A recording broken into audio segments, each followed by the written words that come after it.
Então, a gente está aqui no terceiro encontro do Avatar, né? Vou comentar rapidamente, resumindo o encontro passado, que foi postado no YouTube. O poder milagroso da cura das feridas da alma, segundo o Avatar, segunda leitura. O invólucro humano não passa de uma crisálida. E a alma é uma borboleta imortal dentro da crisálida, né? É que sai voando. Pode abandonar ou ocupar de novo ad libitum. Neste estado singular, escapam-lhe palavras que pertenceram a línguas que nenhum povo fala há milhares de anos, na face do globo. Acho o verbo primordial, o verbo que fez irromper a luz das primitivas trevas. Que é o mito de Prometeu, né? Que roubou o fogo, roubou a linguagem dos deuses e entregou ao animal para falar. Somente os deuses falavam, né? Projeto tão ousado como de Prometeu, escalando o céu para roubar o fogo, que é a palavra, né, a linguagem aos deuses, e apanhar, surpreender a alma, analisar a alma, para assim dizer, dissecá-la. Então tem um jogo ambíguo aqui, né? Como é que a linguagem entra no homem? Que é o avatar, né? É a ideia. Meu ideal científico não se havia assim realizado. A alma escapava-me sempre. Como é que eu faço para ter o controle sobre a alma, né? Também é um desejo do Freud. Pressentia a alma, ouvia a alma, tinha ação sobre a alma, como a gente tem, né? Na relação com o outro, você tem uma ideia de alma. Por isso que fala, né? Da existência da alma, porque tem uma ideia. Você vê a pessoa, a gente é igual um controle remoto, né? O ser humano é igual um controle remoto. Uma pessoa fala para outra assim, pega o sal. É como se tivesse apertado um botão. O outro levanta, vai lá, pega o sal, traz. A alma O Adel, a alma faz andar o corpo, né? Fala. vou precisar me ausentar aqui por uns 10 minutinhos e já retorno, tá? Ok. Obrigado. Beleza. Fique à vontade. A alma escapava-me sempre, pressentia, tinha ação sobre a alma, entorpecia ou excitava as faculdades da alma, que são muitas. Mas entre mim e a alma existia um véu de carne, né? Que não podia levantar sem que ela me fugisse. Assimilava-me ao caçador que, tendo um laço, um pássaro seguro, prendeu um pássaro, você tem medo de abrir para pegar e fugir. Você tem que naquela situação limite ali, né? Não se atreve a desarmá-lo com medo de ver a sua presa alada perder-se nos ares. Você quer prender a alma, né? Capturar a alma. Já me dispunha a sair sem esperança de obter coisa alguma, quando ouvi um estalido. Olá, Maria, boa noite, chegou cedinho hoje. Já me dispunha a sair sem esperança de obter coisa alguma, quando ouvi um estalido. Uma chama azul, uma chamazinha pequena azulada, passou ante meus olhos com a rapidez fulgurante de uma faísca elétrica. Pairou um instante sobre os beiços entreabertos do penitente e desapareceu. Tinha um penitente que ele foi aprender o segredo do controle da alma, né? Interessante porque estava no instante que estava no controle da eletricidade, né? E existia essa faísca elétrica que ele menciona, né? O controle da eletricidade era a locomotiva a vapor, né? Você consegue mobilizar muita coisa com energia elétrica. Pairou um instante, né? Aqui, então, o ensinamento, né? Aqui é o ensinamento. O yogi, né? Fakir, falando.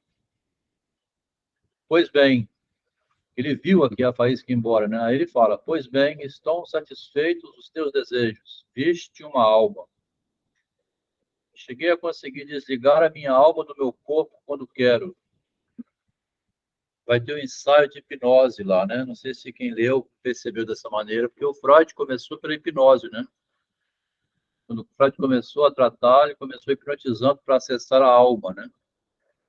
A alma estava, o corpo dormindo, mas a alma escutando o Freud. Hipnotizado, né? Está apagado, mas a alma está ouvindo. Então fala, aí a pessoa fala dormindo.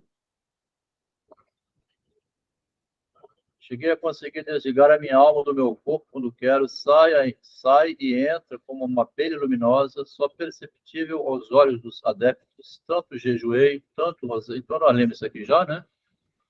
Vai falar do Avatar, a tua alma voará, aí ele vai passar o ensinamento, né? Só perceptível aos olhos dos iniciados, né? Os psicanalistas agora, né? Tiveram curso de Freud, os iniciados, e vão então ter o controle sobre o Avatar, né? O Deus das 10 encarnações revelou-me a palavra misteriosa que a dirige em seus avatares, em suas diferentes formas. Em Freud é id, ego, superego, supereu, narcisismo, pulsão de vida, pulsão de morte, etc. Vai embora. Os conceitos freudianos, recalque, né? Tem que liberar o recalque para falar, né?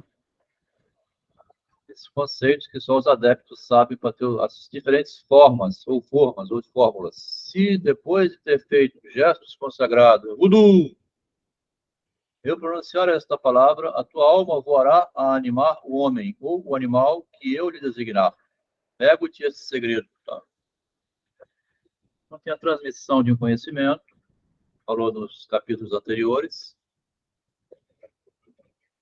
Dera diante de um limitado e escolhido número de pessoas algumas sessões. Então, mostrou como é que funciona também.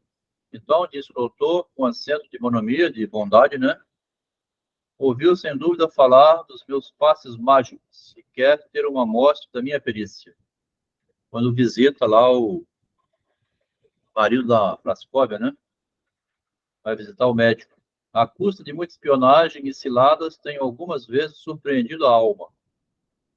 Tem-me ela feito confidências, de que me tenho aproveitado e dito palavras que já sei de cor. O espírito é tudo, a matéria existe só na aparência. O universo não passa, talvez, de um sonho de Deus e vai. Então, aqui o conde, né, e a condessa agora o foco passou para o conde, né, na última leitura, assim, o conde foi visitar o médico, porque tinha ouvido falar desse mago, né, e ele se sente desafiado, né, o conde a conhecer, porque ele é um guerreiro, né, ele tem interesse em conhecer o segredo da magia, e ele é posto hipnotizado. Ouviu sem dúvida falar no espelho mágico em que Mefistófeles mostra a Fausto a imagem de Helena sem ter pata de cavalo dentro da minha meia de seda e duas penas de galo no meu chapéu, sem ter aquele símbolo do mágico, né? Não posso mostrar-lhe este inocente prodígio. Debruce-se sobre este corpo e pense fixamente na pessoa que deseja fazer aparecer, viva ou morta, distante ou próxima, e virá a seu chamado, ainda que fosse do fim do mundo ou das profundezas da história. Então tem aquela mágica, ele faz várias demonstrações da mágica, vê, parece que é o sapatinho, né, da noiva da mulher dele. Ele dá algumas demonstrações de mágica, que é o capítulo 5, né? Vai entrar no 6 agora. O rodar de um cupê apenas se fez ouvir no pátio silencioso do palácio e quase imediatamente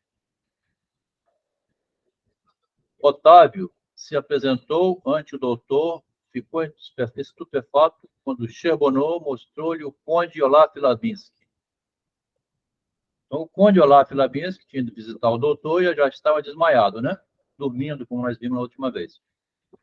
Estendido em um divã com todos os sinais aparentes da morte. Pensou a princípio em um assassinato. Deixa eu ver aqui se tem gente chamando, né?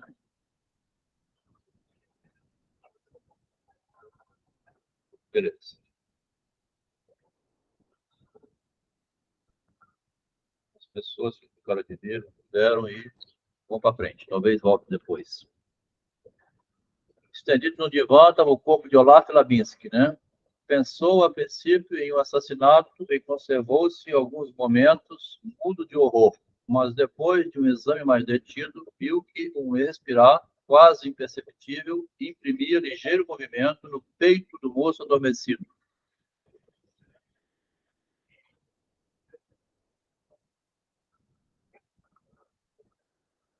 Então, o Olaf, né, tinha ido antes para conhecer, enquanto que o Otávio tinha ido depois, que tinha tido uma promessa antes, que o médico, né, iria fazer uma mágica de tal maneira que o Otávio ia conseguir alcançar a mulher que ele deseja, né, a Prascóvia.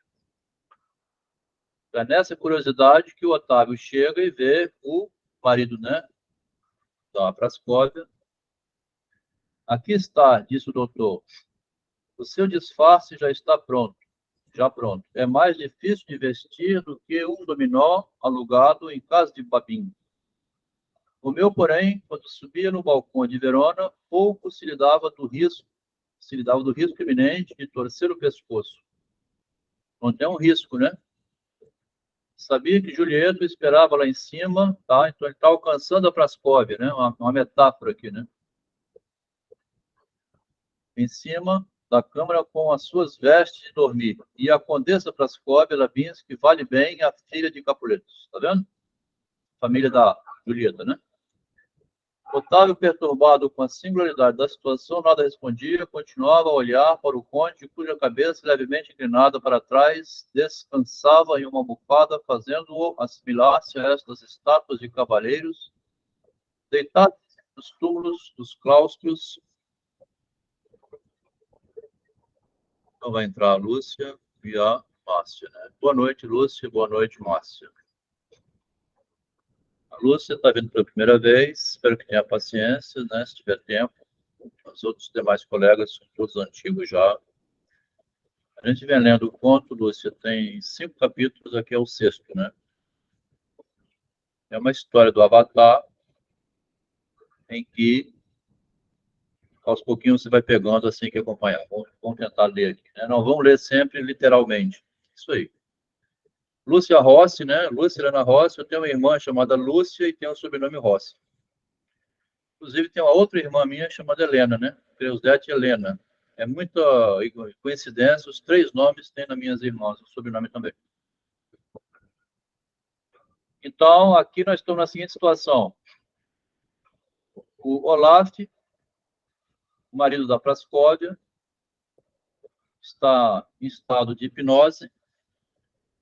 Chegou o Otávio e vai acontecer uma passagem milagrosa que a gente vai ler. Otávio, perturbado com a singularidade da situação, nada respondia, continuava a olhar para o conde, cuja cabeça levemente inclinada para trás. Então, o conde era o que estava dormindo.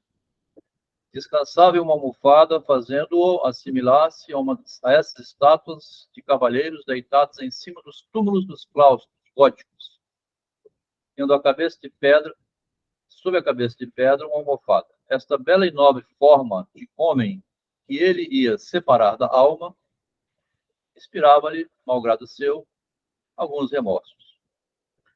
O doutor tomou a meditação de Otávio por hesitação. Vago sorriso de desdém passou-lhe nos lábios rugosos.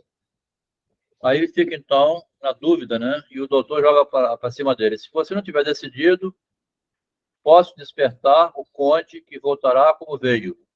Interessante, tá vendo? Maravilhado do meu poder magnético. Mas pense bem, tão boa ocasião é impossível encontrar 2 vezes. Aproveite a oportunidade, né? Ele vai fazer um processo de passar a alma de um para a alma do outro, né? O avatar. Todavia, por maior interesse que tome pelo seu amor, por mais ardente que seja o meu desejo de fazer uma experiência ainda não tentada na Europa, pela primeira vez, não devo ocultar-lhe que esta troca de almas tem um perigo, tem lá o seu perigo. Põe a mão na sua consciência, interrogue o seu coração, está resolvido a arriscar a vida nesta carta suprema? O amor é forte como a morte, diz a Bíblia. Na verdade, é auto-amor que ele está falando, né? Quer dizer, você, quando vai buscar um tratamento, você quer se tratar a você mesmo, né? Claro. Ok? Então, psicólogo é o amor a mim mesmo, né? Nós já sabemos disso agora, né? Nunca que você entre no consultório de um psicanalista, ele te diz isso de cara, né? Você veio aqui porque você gosta de você mesmo, você quer melhorar, tem algum problema grave, né? Eu te cobro caro por isso. ninguém joga na cara do doente dessa maneira. Sob o ponto de vista do narcisismo, que é o que nós estamos vendo, teria que ter essa honestidade ou esse esclarecimento. Por quê? Porque o Otávio, né, que vai fazer esse tratamento, ele estava em ponto de suicídio, né? A mulher que ele desejava estava casada com outro, e o médico vai fazer aqui um tratamento para ele melhorar. Estou pronto, respondeu Otávio. Muito bem, filhote, muito bem, mancebo, exclamou o doutor, esfregando as mãos amarelas e secas com extraordinária rapidez, como se quisera acender fogo à maneira dos selvagens. Esta paixão que, ante nada, recua muito me agrada. Não recua diante de nada, né? É uma paixão que vai sempre em frente. Só duas coisas há no mundo: paixão e vontade. Claro, né? Quando você está apaixonado e tem vontade, ninguém te segura, né? Se não for feliz, não será a culpa minha. Ah, meu velho Brahma Logum, faz ver de lado o céu de Indra, que é aquele que morreu e deixou a alma por conta do médico, né? Brahma Logum. Onde Apsaras te cercam, aí vai uma mágica aqui, né? Se esqueci a fórmula irresistível que me rosnaste aos ouvidos ao deixares o corpo já múmia, tá? Quando faleceu, deixou com ele, então, o segredo, né? Como nós lemos ali atrás. Palavras e gestos, de tudo me lembro. Mãos à obra, mãos à obra. Vamos fazer da nossa panela um singular guisado, como as bruxas de Macbeth, tá? Tem muita referência também ao Shakespeare, qual faz o Machado, né? Quando diz, tu serás rei, Macbeth. É o poder da linguagem, né? De sugestão, né?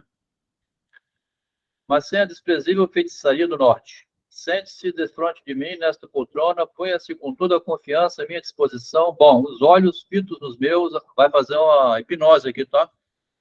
Aqui, Lúcia, é bem antes do Freud, né? 1856, esse encontro. O Freud, em 96, 40 anos depois, estava testando a hipnose, né? 1890, na verdade. Teve Nancy, na França, em 1888. Aí levou para a Alemanha uma técnica chamada hipnose para ver se a pessoa, dormindo, dizia coisas que não consegue dizer conscientemente. Os olhos fitos dos meus, as suas mãos nas minhas, a magia começa de obrar. As noções de tempo e de espaço perdem-se, a consciência do eu apaga-se, as pálpebras cerram-se, os músculos privados das ordens do cérebro distendem-se, relaxa, né? Relaxa no divã, né? O pensamento desfalece, todos os laços delicados que atam a alma com o corpo estão rotos, né? Fácil de ser rompido. Brahma, no ovo de ouro, onde esteve meditando 10.000 anos, não estava tão isolado dos objetos externos. Então, você está num estado assim. O doutor, murmurando essas palavras, intercortadas, continuava a fazer os seus passes de mágica, né? Interessante que no início o Freud botava a mão na testa também, tá? Colocava a mão no rosto do paciente. Quer dizer, eu estou aqui, né? Pode relaxar que eu estou cuidando.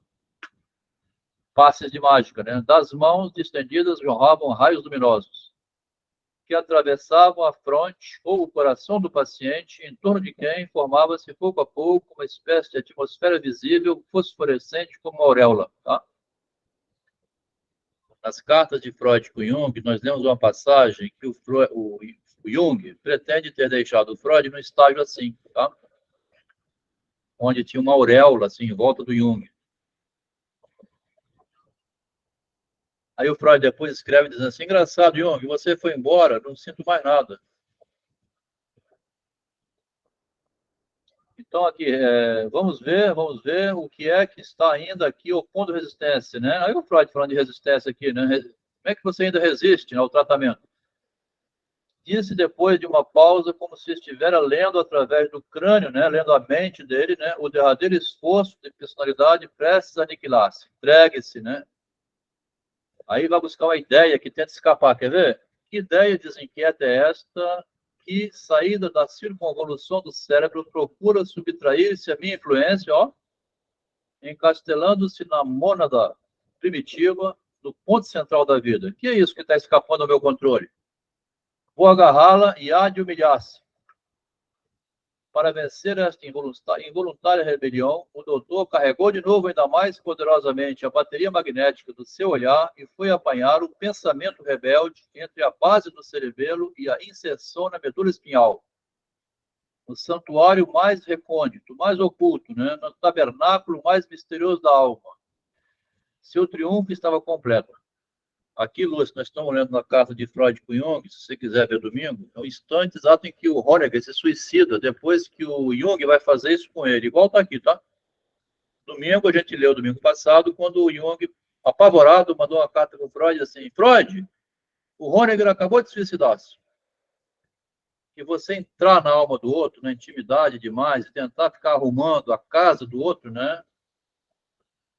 Fazer uma mexida muito profunda no psiquismo do outro, ele pode não aguentar, né? Um caso anterior, que era o Otto, que fugiu do manicômio também, o Jung era muito invasivo, né? Jung escrevendo a Freud, mas na frente vai dizer que ele queria relaxar as camadas históricas do inconsciente. Está vendo aqui as camadas históricas do inconsciente? Relaxar camadas históricas do inconsciente é quando você toma ayahuasca, né? Assim, libera o pensamento. Então, ele vai pegar o último resíduo aqui do pensamento que tentou escapar, né? Vou agarrá-la e há de se humilhar a mim. Pensamento rebelde, né? Preparou-se, então, com serenidade majestosa para a experiência inaudita, nunca ouvida falar, né? Que ia tentar. Revestiu-se como um mago de uma veste de linho, lavou as mãos com água perfumada, tirou de várias caixas, várias bocetas, pós, com que fez nas faces e na testa sinais hieréticos, cingiu o braço com cordão de Brahmani, vestiu de mágico, né? Não omitiu sequer um dos ritos minuciosos recomendados pelos sannyasis da Gruta da Elefanta. Terminadas essas cerimônias iniciais, né, abriu de todo as bocas do aparelho calorífico e para logo encheu-se a sala de uma atmosfera abrasada que teria estatelado os tigres, torrado a coraça lodosa, tem um ambiente muito quente, né, que foi lá que desmaiou o marido da Prascóvia. Está desmaiado, né? Cumpre que estas duas centelhas de fogo divino, tem duas centelhas, uma em cada corpo, né? Que se vão achar inteiramente despidas, despojadas durante alguns segundos do seu invólucro mortal, que é o corpo, né? Não empalideçam ou se apaguem na nossa atmosfera glacial, disse o doutor, olhando para o termômetro que marcava 120 graus Fahrenheit. Aí o doutor Baltazar Charbonneau, no meio destes dois corpos inertes, parecia embrulhado, como estava nas vestes alvacentas, um sacrificador destas religiões sanguinárias. E tinham cadáveres humanos no altar dos deuses. Aqui eu lembrei, então, que o Honegger estava nessa alma derretida aqui, né? Honegger vai ter a alma derretida, tá? Fundida, né?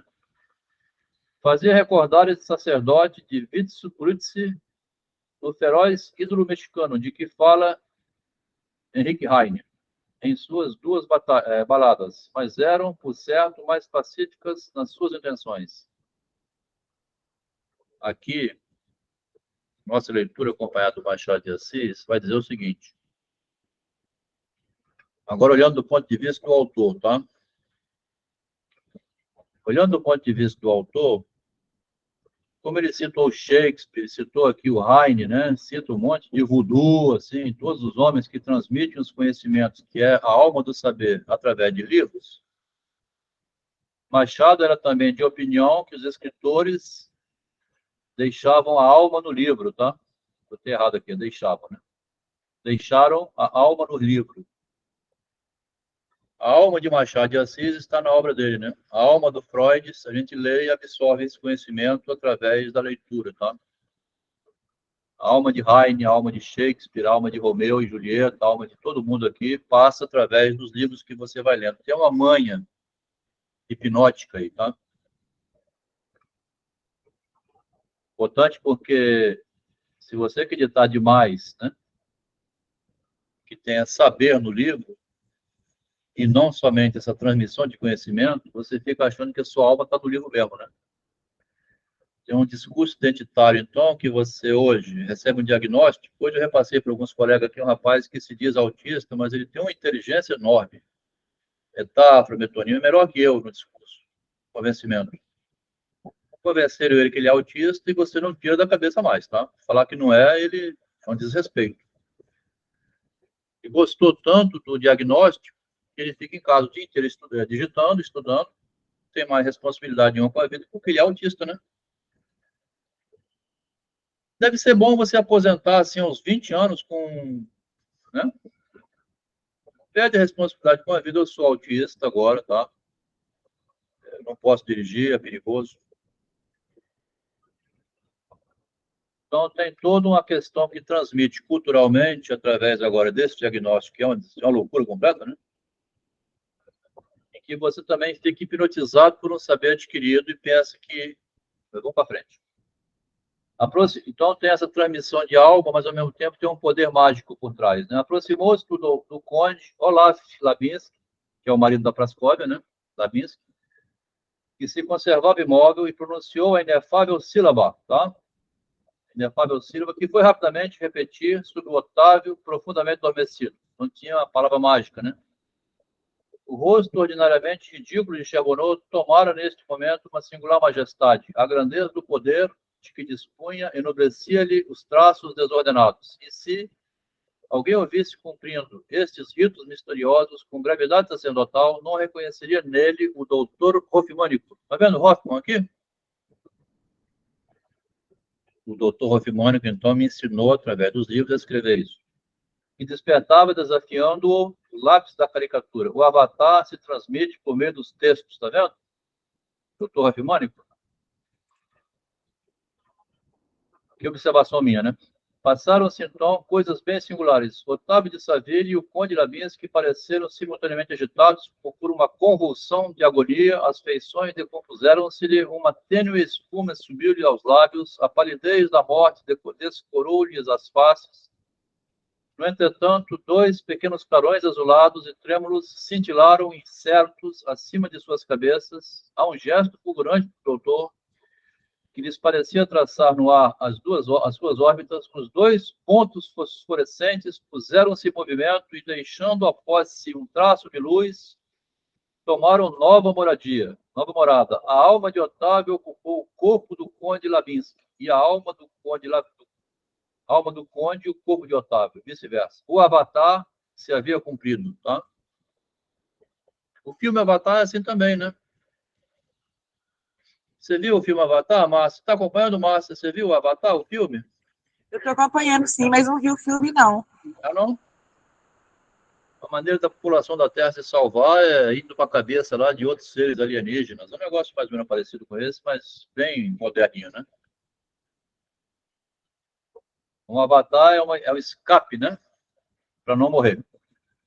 Porque se a alma passar por outro corpo, o corpo meu pode morrer, minha alma está salva no outro corpo, né? Nessa ideia. Tem agora até o 2, né? É.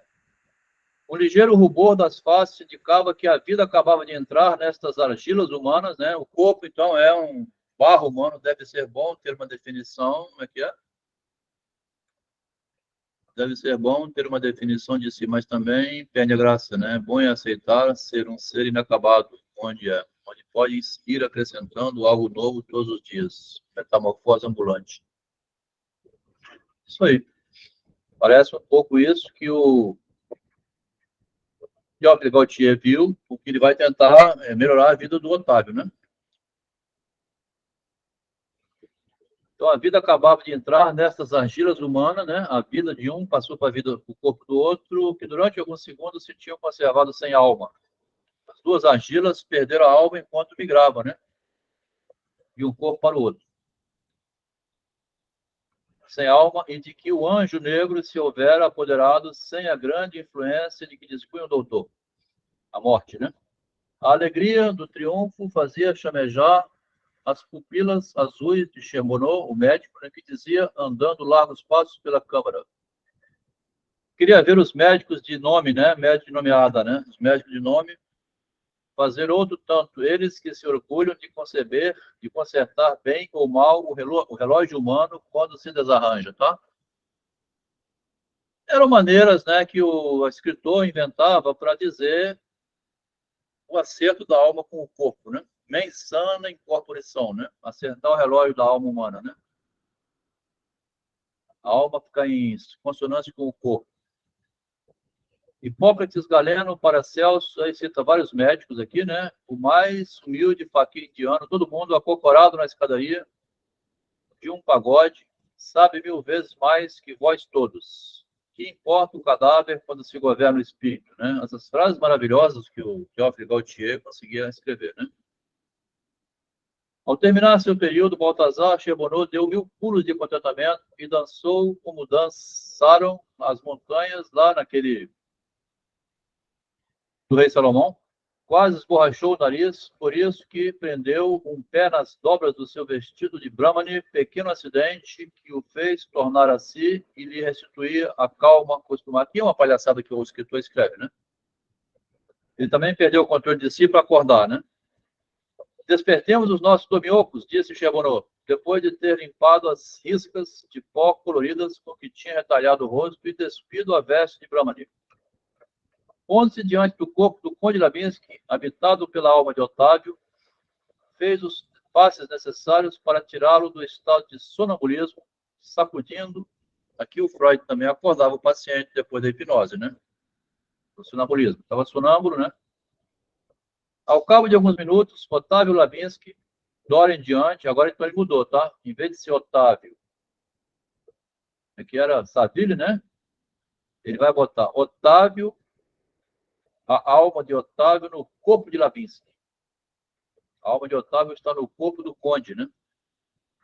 Da hora em diante, designaremos assim para melhor clareza de narração. Então, ele sentou-se na poltrona, passou a mão nos olhos, deitou ao redor de si um olhar espantado que a consciência do eu ainda não iluminava. Quando lhe voltou a percepção clara dos objetos, à primeira vista, coisa que viu foi o seu corpo estirado no divã. Tá? Otávio está no corpo de Labinsky, vendo o corpo dele mesmo lá no divã. A alma dele mudou de corpo, né? Mudou de morada. Soltou um grito. Via-se não em um espelho, mas em realidade. Ele não se via, né, a alma vendo no espelho, é vendo eu lá na realidade. Aqui ele vai criar uma ideia de fantasmagoria assim, muito estranha, né? Eu estou me vendo num outro corpo que está lá, né, fora de mim. Soltou um grito. Este grito não soou com o timbre de sua voz e causou-lhe uma sorte de pavor. A troca das almas, efetuando-se durante o sono magnético, não tinha disso consciência e daí nascia o seu extravagante mal-estar. O conto de Théophile Gautier está também zombando do mesmerismo, né, que tinha inventado o magnetismo para as pessoas que estão mal, indo lá, o magnético, curar a alma, né? A alma é o espírito, né? E aqui é uma maneira dele zombar disso através da troca de alma. O pensamento funcionando com órgãos estranhos, tá? Meu pensamento está no outro corpo, né? Funcionando com os braços, as pernas, o gosto da boca, a comida, né? O beijo da mulher, tudo estranho, né? Estava como o obreiro a quem tiram os costumados utensílios para darem novos. Esse cheiro, tá? Espelho, né, que é também a alma humana, né, o psicológico, imigrada, doidejava, inquieta pela abobada deste crânio desconhecido e perdia-se nos meandros desse cérebro, em que ainda se agitavam vestígios de ideias de outrem. E então, disse o doutor, depois que gozou suficientemente de surpresa de Otávio, agora Labinsky, Otávio no corpo do conde. Que lhe parece sua nova morada? A sua alma acha-se acômodo metida. O Avatar lembra o filme, A Chave Mestra. Sua alma acha-se cômodo metida no corpo deste gentil cavalheiro, tá? Marido da sua formosa mulher que há no mundo. Está ali? Agora já não deseja mais morrer, tá? Ele queria morrer porque não podia casar com a mulher do conde, né? Agora ele virou o marido dela. Agora já não quer mais morrer, né? Como era a tensão sua a primeira vez que o vi no tristonho aposento da rua Santo Lázaro, porque as portas do Palácio Laminski abriram-se-lhe de par em par e não tem mais receio que Prascóvia lhe tape a boca. Quando ele foi visitar Prascóvia, né?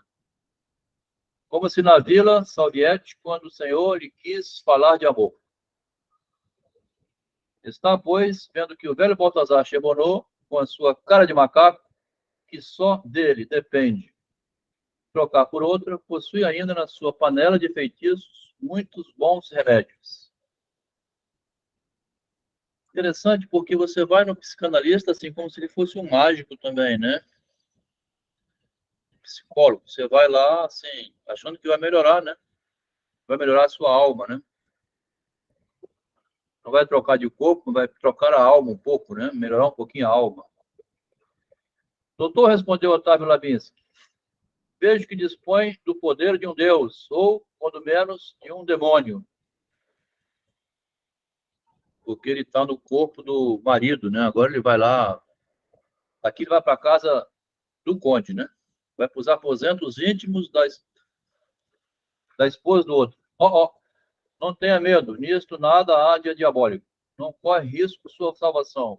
Não vou obrigá-lo a assinar um pacto. Aqui seria o pacto com do diabo, de Mephistófeles também, tá? O escritor aqui parece que é muito culto, ele faz uma salada aqui de Hoffmann com Goethe, né? Que assassinar o pacto aqui, assim, o que queria o Mephistófeles, né? Quando Goethe, velho personagem, o Dr. Fausto, queria ficar, tinha 60 anos, queria ficar com 20. Eu dou minha alma para você, o diabo, né? Se você me rejuvenescer, fazer ficar com 20 anos. Rejuvenescimento aqui é virar o marido da mulher. A vida agora é nova, né, para mim. Assinou um pacto com o competente para parágrafo vermelho. Nada há mais simples do que o que acaba de passar-se. O verbo que criou a luz pôde muito bem desalojar uma alma. As palavras desalojaram uma alma, né? Se os homens, através dos tempos do infinito, quisessem ouvir a Deus, creio que fariam muita coisa. Interessante aqui é assim, o que surpreende na gente é como que o Théophile Gautier tinha percebido, bem antes do Freud, a cura pela palavra, tá? O que é misterioso aqui, Lúcia, está acompanhando pela primeira vez, né, que vem da psicologia, da psicopedagogia, como que um escritor literário já tinha muito bem percebido a cura pela palavra, tá? O verbo que criou a luz pôde muito bem desalojar uma alma ou melhorar a condição dela.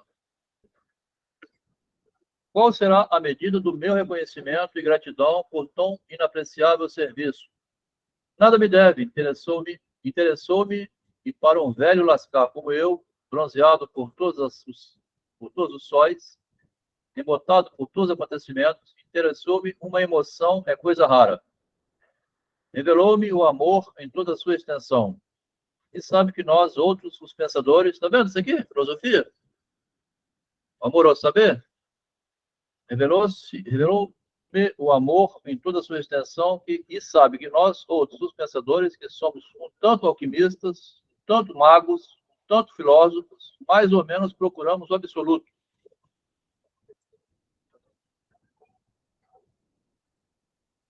O Théophile Gautier ter inventado tudo isso aqui, a partir do que leu, né? Parece que é uma síntese de muitas escolas de filosofia e psicologia, tudo junto, medicina, tudo de uma vez só. Está acompanhando aí, né, Marcos? Como que o cara é genial em bolar aqui uma filosofia de amor à alma na relação humana, né? Como é que eu melhoro a sua situação interna, né? Através de elogio, de suposto... Ou como eu estrago também, né? Dar um diagnóstico de autista, um homem super inteligente, é muita maldade, tá? Muita maldade. Você dá um diagnóstico, assim, um rótulo, né? Que ele vai usar aquilo e vai ficar acomodado ali e acabou a vida dele, não se desenvolve mais, né? E o Melk está acompanhando o Melk. Quer dizer, é importante estar atento a isso. Assim, como que. Bom, não, eu acho que já ficou bem claro. Mas levante-se, mexa-se e ande e veja se nenhuma ou outra coisa não o incomoda e embaraça o seu novo envoltório. Experimente andar com o corpo do outro, né? Seria isso aqui, ó. Agora você tem o corpo do conde, né? Vai lá para casa dele namorar com a mulher dele. Ô, Adelmo, Sim, fala. sobre o que você tinha falado, realmente, tipo, muitas pessoas hoje em dia, elas querem se enquadrar em algum diagnóstico, sabe? Tem muita gente que vê no Instagram, personalidade, tipo, pessoas com TDAH. Elas são assim, a pessoa quer se colocar naquele rótulo ali para justificar todas as suas preguiças, sabe? Ah, eu não consigo estudar, ficar parada lendo livro. Não, eu tenho TDAH, tenho hiperatividade, não consigo ler, sabe? E aí fala isso para todo mundo e acabou, entendeu? Não tem que fazer mais nada, a pessoa é a vítima. Que maldade, né? Otávio Labinsky obedeceu ao doutor e deu algumas voltas pela câmera, né? Já estava menos tolhido, posto que, habitado por outra alma, o corpo do conde. Agora o corpo do conde está com a alma do outro, hein? O corpo do conde conservava a influência de seus antigos hábitos. O corpo tem os hábitos antigos, e seu recente hóspede deixou-o entregue às suas recordações físicas, porque tinha interesse em ficar com o andar, o porte e os gestos do proprietário que foi expulso. O corpo anda como o conde andava. Ele tem um diabo na cabeça, esse Gautier, né? Até esse detalhe ele põe. O corpo andava igual para não. Aquele é o Adel mesmo, é assim, ó, ele anda igualzinho, anda igualzinho. Mas parece diferente, né? A voz dele, os pensamentos. Porque pergunta de vez em quando, onde é que você foi? Muitas almas que sofrem o diagnóstico libertam. Também, sim, é verdade também, né? A gente não vai jogar tudo fora, né? Fala, Marcos. Aí tem a questão da memória muscular, né? Você vê que tem pessoas que perdem um membro, por exemplo, um braço, e eles passam o resto da vida sentindo o braço ainda assim, né? Essa memória fica, então é a memória do corpo daí também, né? É como se fosse quando está em coma também, que não morre, continua vivo e continua, enfim, tem um corpo ali por trás, né? Tem uma memória corporal. Fala, Márcia. Acho que ele quis falar mais da linguagem, assim, né? Porque a linguagem corporal, porque ela percebeu, né, pelo olhar, né, aquele olhar desejoso, né, que o Otávio estava em cima dela, né? Como se fosse a palavra mesmo, né? Que corpo ali não seria nada, né? Mas na frente vai ter quando a Prascov observa ele através do olhar. Mas aqui, nesse momento ainda, o Otávio ele tinha interesse em ficar com o andar, o porte, os gestos do proprietário expulso. Ele não queria que o corpo denunciasse que dentro desse corpo tem outro espírito. Tá? Mais ou menos isso. Que a gente tem um modo de falar, um modo de gesticular, né? O Adelmo aqui, tá vendo? Se for outra pessoa que mostrar em vídeo, você sempre identifica também. Se eu mesmo não tivesse há pouco tratado da mudança das suas almas, acreditaria, disse rindo-se o doutor Baltazar, que nada se havia passado de extraordinário esta noite, e tomá-lo-ia pelo verdadeiro, legítimo e autêntico conde lituânio da Rússia, né? Olaf de Labinsky. Mas vai ser Otávio de Labinsky agora. Cujo eu dorme ali na crisálida, então em outro corpo, né? O eu dele dorme lá. Que o meu amigo desdenhosamente deixou. Meia-noite, porém, vai soar, vá para que Prascóvia não o repreenda e acuse de preferir à sua companhia esse passeio aqui. Cumpre não começar a vida conjugal com uma briga. Seria de mau agouro. Enquanto isso, vou ocupar-me em despertar o seu antigo invólucro com todas as precauções e cuidados que merece. Reconhecendo a justiça das observações do doutor, o Otávio, no corpo de Labinsky, deu-se pressa em sair. Embaixo da escada, pateavam impacientes os magníficos cavalos baios do conde, né? Ele vai entrar na carruagem do conde, os quais, mordendo os freios, ninguém vai perceber nada. Ao ruído dos passos do moço, um esbelte e luzido caçador, trajando de verde, da distinta raça dos veiducos, precipitou-se para o estribo e foi embora. Otávio, que a princípio se dirigira maquinalmente para o seu modesto Urgan, esquecidamente ele ia pegar o carro dele, né? Urgan repoteou-se no alto e esplêndido cupê e disse ao caçador, ao palácio. Lembrou, né, que ele estava indo para o palácio. Apenas fechada a portinhola, os cavalos partiram caracolando e o digno sucessor dos Almazonés segurou-os aos largos cordões de passagem de Passâmanes com uma presteza tal que ninguém a poderia supor em um homem de elevada estatura. Para cavalo dessa estofa, não é longo caminho da rua que vai até a casa do conde. Abra a portaria, chegou. Os dois imensos batentes abertos pelo suíço franquearam passagem ao carro, que rodou em um grande pátio tapetado de areia e foi parar com incrível precisão sob um alpendre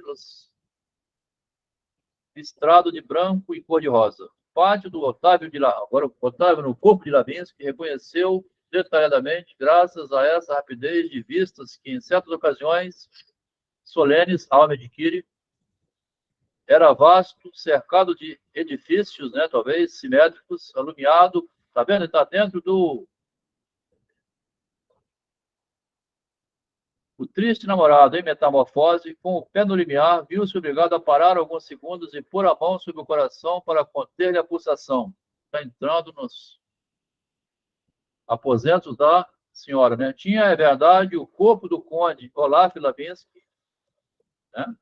Mas, em suma, só era senhor da aparência física. Todas as noções contidas nesse cérebro haviam fugido com a alma do proprietário. A casa que dora em diante ia ser sua era-lhe desconhecida e ignorava todas as suas disposições interiores. Engraçado que eles simulam uma situação bem incômoda para a gente, né? Você entra no corpo do outro dentro de uma casa que você não conhece. Apresentava-se-lhe na frente uma escada, seguia-a inteiramente ao acaso, em nada tendo assentado, salvo em atribuir qualquer engano a uma distração.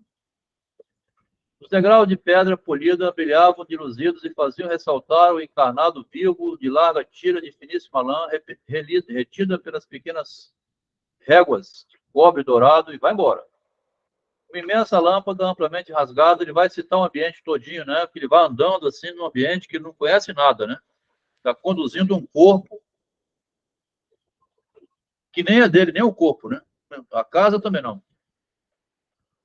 Fazia a espaço refletir parede de estuque, alvo e polido como um mármore unzã, e projetava profusamente sua claridade sobre um dos célebres grupos de Casanova em segunda edição original. Então ele fala também de obras de arte, tá? Casanova, edição original, Amor abraçando Psique, a obra de Casanova, né? O patamar do andar único era feito de precioso mosaico, as paredes, vai embora, prendiam quadros, vai falar os nomes dos pintores, né? Aqui o escritor também esnoba conhecimento de arte, né? Cujo estilo arquitetônico e pomposo harmonizava-se, tá? No patamar abria-se uma porta forrada de seda e lã, cravejada de pregos dourados. O Otávio, no corpo de Lavinsky, né, lá dentro, empurrou-a e achou-se em uma vasta anticâmara que está andando nos aposentos do palácio, né, meio às cegas, onde ressoavam alguns lacaios em grande uniforme, os quais, ao vê-lo aproximar-se, ergueram-se como impelidos por molas e perfilaram-se ao longo das paredes. Então, viram o conde chegando, né? Seguiu o seu caminho. Um salão de alva e de ouro, onde ninguém encontrou, sucedia a antecâmara. Otávio puxou o cordão. Aqui é como se você estivesse entrando também. Aqui, Lúcia, ele mistura tudo, tá? É meio doido esse escritor, viu? É como quando um homem, na ausência do marido, está entrando na casa de uma mulher, a qual ele não conhece, a casa, né? Para ir ter um caso com ela, tá? Então, você está entrando num ambiente assim, que é a casa do outro, né? Que pode chegar a qualquer instante. Posso ver a senhora condessa? Na linguagem masculina, assim, bem xoxa mesmo, assim, é comer a mulher do outro. Quer dizer, ele está lá, no corpo do outro, vai ter todo esse investimento, né? Posso ver a senhora condessa? A senhora condessa ia despir-se. Roupas íntimas, né? Mas daqui a instantes poderá receber-vos. Que terminou o capítulo 6. Vamos para o 7. A sós com o corpo de Otávio de Savelli, habitado pela alma do conde Olaf, que é o marido dela, o doutor Baltazar, isso agora voltando lá para o médico, né? O doutor Baltazar Charbonneau, que estava a sós, né, com o corpo de Otávio na alma de Olaf, do conde, né, ocupou-se em restituir esta morte. Aqui vai ter uma passagem interessante. Aqui vai ter uma passagem interessante que vai dizer assim: como o Otávio sabia de tudo, só o ambiente que é ruim. Tá? E o Otávio sabia que ia fazer essa operação de migrar a alma dele para o corpo do marido da mulher. Ele sabia de tudo. A única coisa estranha é o ambiente. Quando ele encontra a mulher aqui disponível, né, ia despir-se e tudo, ele já estava todo o coração batendo assim, né? Daqui a pouco eu vou. Mas ele sabia. O problema do lado do marido dela, que é o Olaf, é que ele não sabia de nada. Então vai ser muito interessante esse capítulo, né? Ao cabo de alguns passos, Olaf, no corpo de Savilli, né, seja nos permitido reunir estes dois nomes para designar uma personagem dupla.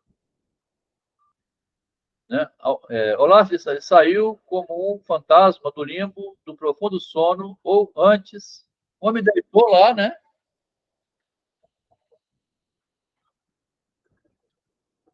Boa noite, Andréia. Nós estamos começando aqui o capítulo 7. O marido da Prascóvia deitou. Quando ele acordou, ele não sabe nada. Tá? Saiu como um fantasma do limbo, do profundo sono, ou antes da catalepsia que o encadeava, imóvel e hirto, estirado no divã. Ergueu-se em um movimento automático, ainda não dirigido pela vontade, cambaleando sob influência de uma vertigem mal dissipada, os objetos vacilavam-lhe ao redor. É como você sai de uma UTI, né? Você sai tonto, né? As encarnações de Vishnu dançavam uma dança de magos ao longo das paredes. O Dr. Charbonneau aparecia-lhe sob a forma de saniase, de elefanta, agitando os braços com asas de ave mística, envolvendo as pupilas azuis nas órbitas. Aí vai. Os espetáculos estranhos a que assistira antes de cair no torpor magnético, né? Tá? Ele entrou na sala e caiu desmaiado, né? Reagiam sob sua razão e muito lentamente conseguia ganhar a realidade. Ele está saindo do estado de sonambulismo, né? Estava como um homem adormecido, despertado bruscamente de um pesadelo, que tinha ainda por espectros a própria roupa espalhada sobre os móveis, com vagas e indecisas formas humanas, e por olhos chamejantes e ciclópicos, ele vai enchendo de adjetivo também, né? Olho de ciclope. Pouco a pouco foi se apagando esta fantasmagoria, tudo voltou ao seu aspecto natural. Então acordou finalmente. Baltazar Charbonneau não foi mais o penitente da Índia, mas um simples doutor em medicina, então aquela fantasmagoria toda sumiu, que dirigia ao seu cliente um sorriso de bondade banal. O senhor Conde está satisfeito com as poucas experiências que tive a honra de fazer em sua presença? Dizia ele com um tom de obsequiosa humildade, onde se poderia entrever ligeira ironia. Trouxe aqui, do ponto de vista do escritor literário e também desse despertar, quando você sai de uma UTI, né? Como é que foi o Faustão quando saiu da UTI com o coração transplantado, né? Imagina só, você sai da UTI com o coração do outro lado, de alguém que doou. O início de metamorfose. Certa manhã, ao despertar de sonhos intranquilos, Gregor Samsa encontrou-se em uma cama metamorfoseado num inseto monstruoso. Estava deitado sobre suas costas duras como couraça, e quando levantou um pouco a cabeça, viu seu ventre abaulado marrom dividido em segmentos arqueados, sobre o qual a coberta, prestes a deslizar de vez, apenas se mantinha com dificuldade.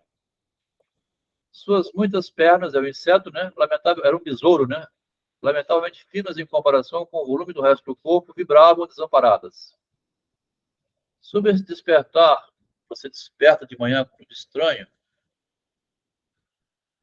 no apêndice, uma nota que o Kafka botou e que resolveu não pôr no livro. Tá? O Kafka deixou uma nota, manuscrito, né, no Processo. Processo e outro livro do Kafka. Os dois melhores livros do Kafka são o Processo e a Metamorfose. Então, no Processo também ele tem esse lugar sobrenatural, assim, onírico, né? Alguém me disse, não sei mais quem foi, que não deixe de ser estranho que, ao acordar de manhã, a gente encontre tudo, pelo menos em geral, exatamente no mesmo lugar da véspera. No entanto, durante o sono e o sonho, a gente se encontrou num estado completamente diferente do homem desperto. No meio do sonho, né? Está em outro mundo, né? E é preciso, como aquele homem dizia, justamente uma presença de espírito ilimitada, um surpreendente sentido de alerta para situar tudo o que se tem à frente, no mesmo lugar da véspera. Logo que se abre os olhos, tá? Como é que você devolve tudo para o lugar quando você abre os olhos, né? Vindo de um sonho, né?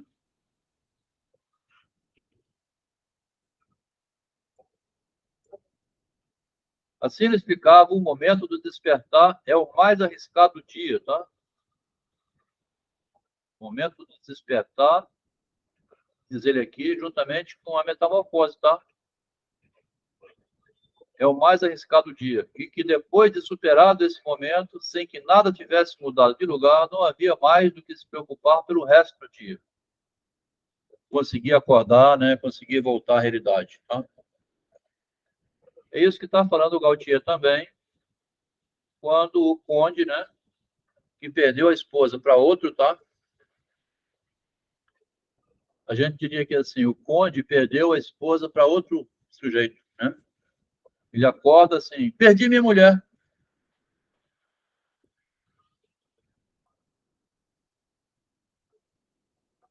Quando em 1983, aos 25 anos, de uma hora para outra, meu pai morreu, tinha 25 anos de idade, assim, aquela sensação, né? Você perdeu. Para onde foi, né? Não tem um despertar, assim, com a realidade que você acorde e não acredita, né? Justamente porque morreu, aí que dá vontade de encontrar e procurar, né? Estar junto. Porque a perda é uma castração muito violenta, né?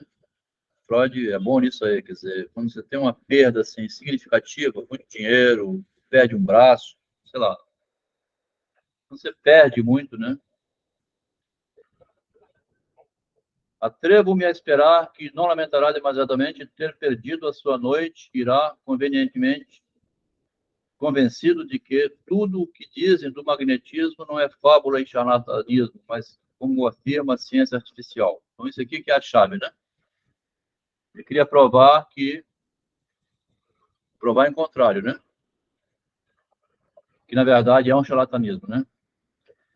Então, o Olaf, o Conde Olaf, agora no corpo do homem comum, né? O Conde Olaf está no corpo do homem comum chamado Otávio Saber. Olaf de Saberes respondeu com leve inclinação de cabeça em sinal de aprovação e saiu do aposento, seguido pelo doutor Charbonneau, que, a cada oportunidade que lhe oferecia uma porta, curvava-se em profundas cortesias. Por aqui, saindo. Aí tem aqui o carro, né? O carro do Olaf, né? Adiantou-se até o seu pé da entrada e a alma do marido da condessa nele entrou com o corpo de Otávio. Sem cuidar, por demais, que nem eram libré sua, nem carro seu. Ele vai para outro lugar, né? Não vai para o palácio, vai para uma casinha comum, né? A mesma casa que morava o Otávio lá. O cocheiro perguntou para onde ir. Para casa, respondeu Olaf, confusamente admirado de não reconhecer a voz do seu caçador, que, de ordinário, fazia esta pergunta com o mais pronunciado acento húngaro. A carruagem, né, em que se achava era forrada de damasco azul escuro. Aí é outro carro, né? Vai começar a observar que é tudo diferente. De cetim de couro era o forro do seu cupê e de onde espantava, dessa diferença, acentuar ao mesmo tempo, como sucede em sonhos. Então, ele está num ambiente onírico, né? Onde os objetos a que estamos habituados apresentam-se sob aspectos muito diferentes. O homem saiu da casa do médico para uma casa que não é dele, a carruagem que não é dele, onde ele conhece ninguém. Sentia-se também mais baixo do que ordinário, ele estava em outro corpo, né, mais baixinho, demais, que era um guerreiro, né? Um guerreiro no corpo de um baixinho. Demais, parecia-lhe ter vindo de casaca à casa do doutor e, sem recordar-se de ter mudado de roupa, eu estou indo embora no corpo de outra pessoa, né? Essa frase. Via-se com um paletó de estilo pouco encorpado que jamais fizera parte da sua guarda-roupa, seu espírito achava-se em inexplicável incômodo, e os seus pensamentos, ainda de manhã, tão lúcidos, com dificuldade se desenvolviam, atribuindo este estado singular às cenas extravagantes dessa noite que ele viveu lá, né? Casa do médico. Não se importou mais com isso, apoiou a cabeça e foi embora. O brusco estacar do cavalo e a voz do cocheiro ao chamar, abram a porta. Chamaram-no assim, ele voltou assim, né? Abaixou a vidraça, pôs a cabeça para fora e distinguiu a luz de um lampião, uma rua que lhe era desconhecida, uma casa que não era sua. Para onde está me levando? Gritou o conde. Então é aqui que é o Palácio Labinsky? Perdão, meu senhor, não tinha entendido. Renomeou o cocheiro. Encaminhando o animal para a direção indicada, então ele vai lá para o palácio. Durante o trajeto, o conde transfigurado dirigia a si próprio inúmeras perguntas a que não podia dar resposta. Como partira sem ele o seu trem? Cadê minha carruagem? Eu estou na carruagem de outro, né? Supôs que ligeiro acesso de febre perturbava a clareza de sua percepção, devo estar doente, né? Ou que talvez o doutor taumaturgo, capaz de operar milagres, santos taumaturgos, aqui assim, ó, traumaturgos, Träume, interpretação do sonho, né? O Träume, é mesmo radical, né? Um doutor, então, da interpretação dos sonhos, né? Do mundo onírico, né? Para mais vivamente chocar a sua credibilidade, lhe teria feito aspirar durante o sono algum frasco de haxixe ou de outra qualquer droga alucinatória, cujas ilusões e fantasmagorias se iriam dissipar com uma noite de repouso. Então, isso aí vai acabar tudo assim que eu dormir. O carro chegou ao palácio Labinsky. O suíço, interpelado, recusou abrir a porta, dizendo que nessa noite, lá no palácio, não recebiam visitas e que o amo entrara havia mais de uma hora, que era o anterior, e que a ama já se recolhera aos aposentos. Birbante, estás bêbado ou doido? Disse Olaf de Savelli, né, que é o conde, né, empurrando o colosso que se erguia gigante no limiar da portaria entreaberta, como uma dessas estátuas de bronze que nos contos árabes vedam aos cavaleiros errantes o ingresso nos castelos encantados. Bêbado ou doido é você, meu fedelho, replicou o suíço, que, de carmesim, que era naturalmente, tornou-se azul de cólera. Aí tem uma briga, né? Que é a respeito. Oi, Juliana, boa noite. Então tem uma briga, o conde, que é do palácio, mas que não é reconhecido como tal, ele quer impor respeito, não consegue, cale-se, eu quebro-lhe ao joelho em 2 pedaços e atiro na rua. Replicou o segurança, né? Abrindo uma mão mais ampla e ameaçando o Olaf, o conde no corpo de Savelli. Desesperado, repeliu tão rudemente o suíço que chegou a entrar na portaria. Alguns criados que não estavam ainda deitados acorreram ao ruído da altercação. Estás despedido, grandíssimo bruto, patife tratante. Já nem mais um instante te quero aqui. Aí o conde, né, pensando que é o proprietário e que manda em todo mundo, vai despedir E o conde, desapossado do seu corpo, atirava-se com os olhos injetados de sangue, lutando com segurança, tentando entrar no palácio, né?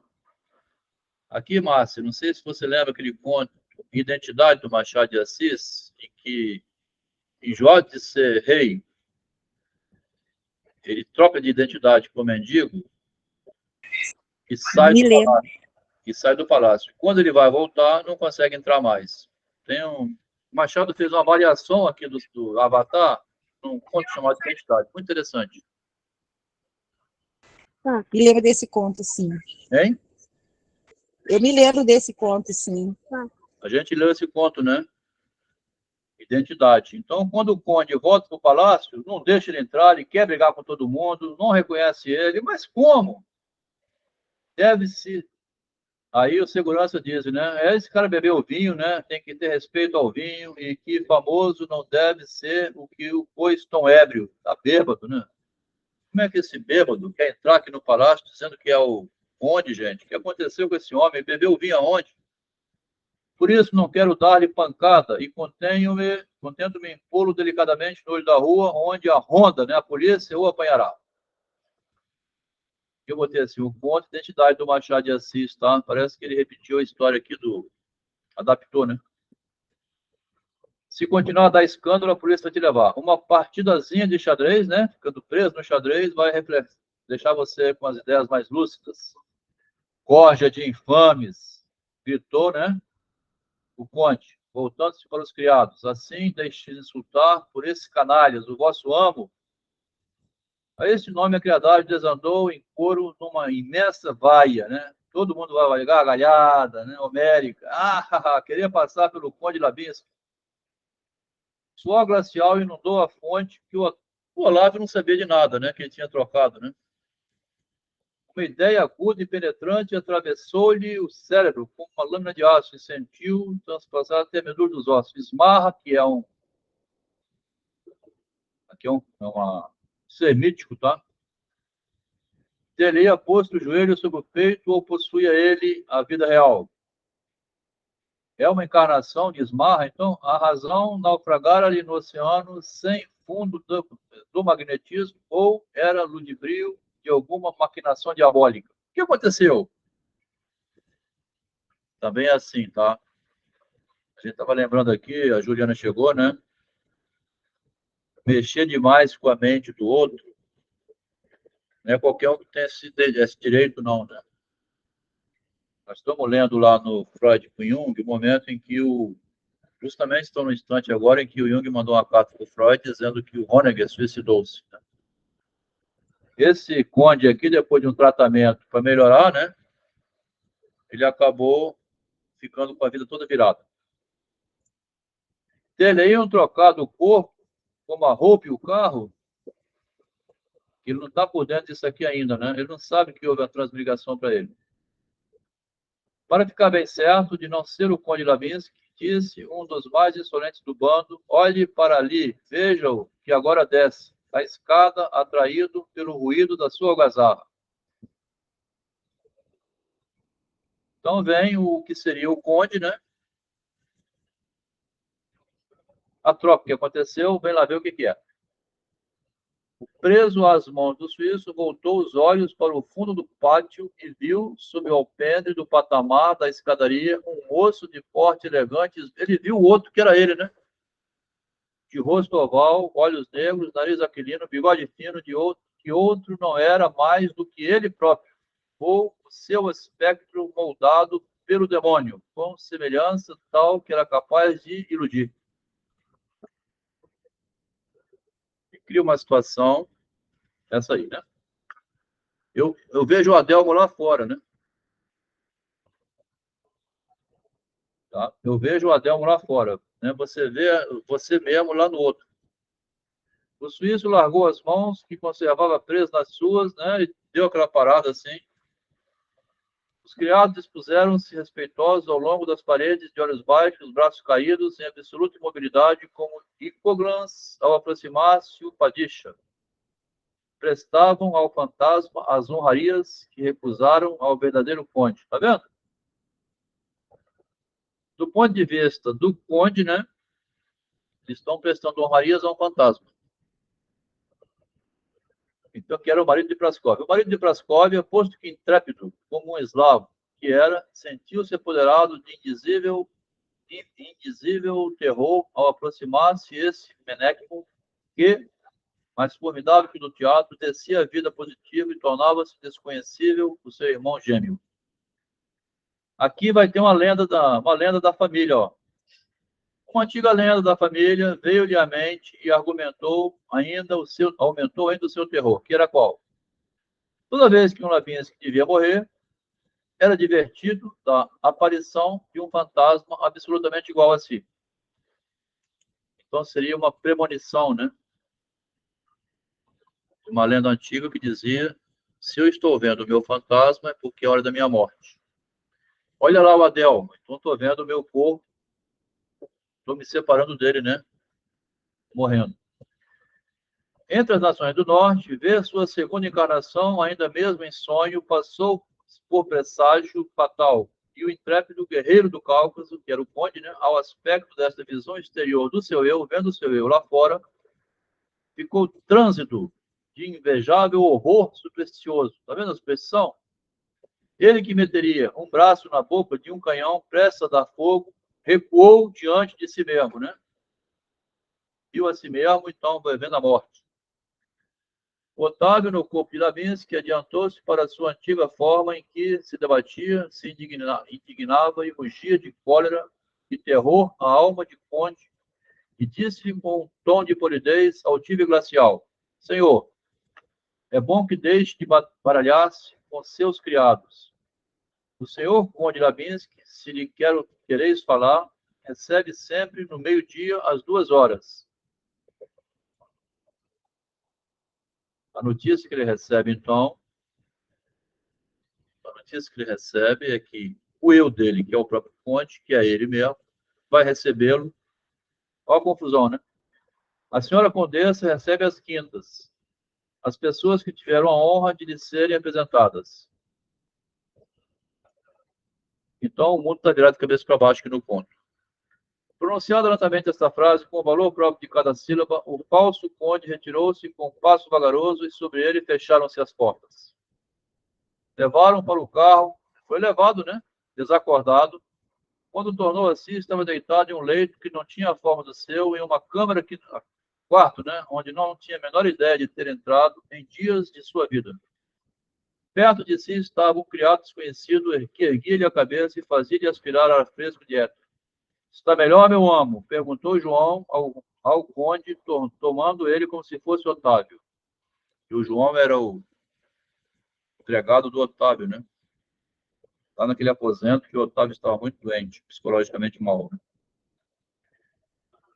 Pro lado do Otávio, melhorou tudo. Ele foi morar como um conde na casa da rainha lá, da condessa. Pro lado do conde, piorou tudo. Ele foi morar numa favela, né? Estou, respondeu Olaf. Não foi mais do que uma fraqueza momentânea. Ele tem que manter a postura, né? Quer que me retire ou deseja alguma coisa? Não, não, me deixe só, né? Deve estar mal pra caramba, né? Antes de sair, acenda as luzes de junto ao espelho. Meu amo não receia que essa claridade excessiva o impeça de dormir? Não, nem eu tenho sono ainda. Não me deitarei. O funcionário diz, né, o João, não me deitarei e se meu amo precisar de alguma coisa, aqui estarei ao primeiro chamado. Me chama, hein? Está preocupado porque está estranho, né? Disse João, interiormente assustado com a extrema palidez das feições decompostas do conde. Ele pensou ser Otávio, né? É hoje que esse homem vai morrer, tá? Logo que João saiu, depois de ter acendido as velas, o conde atirou-se para o espelho e no cristal profundo e puro em que tremia o cintilar das luzes, viu uma cabeça jovem, terne, agora que ele foi ver que não era ele. Não tinha visto nenhum espelho antes. Viu uma cabeça jovem, terna e melancólica, com abundantes cabelos negros, olhos de uma cor azul sombria, faces pálidas, barba sedosa e castanha, uma cabeça que não era sua e que, no fundo do espelho, encarava-o com surpresa. A expectativa, né? Lenta e gradual, claro, mas num tratamento psicanalítico seria você virar outra pessoa assim, né?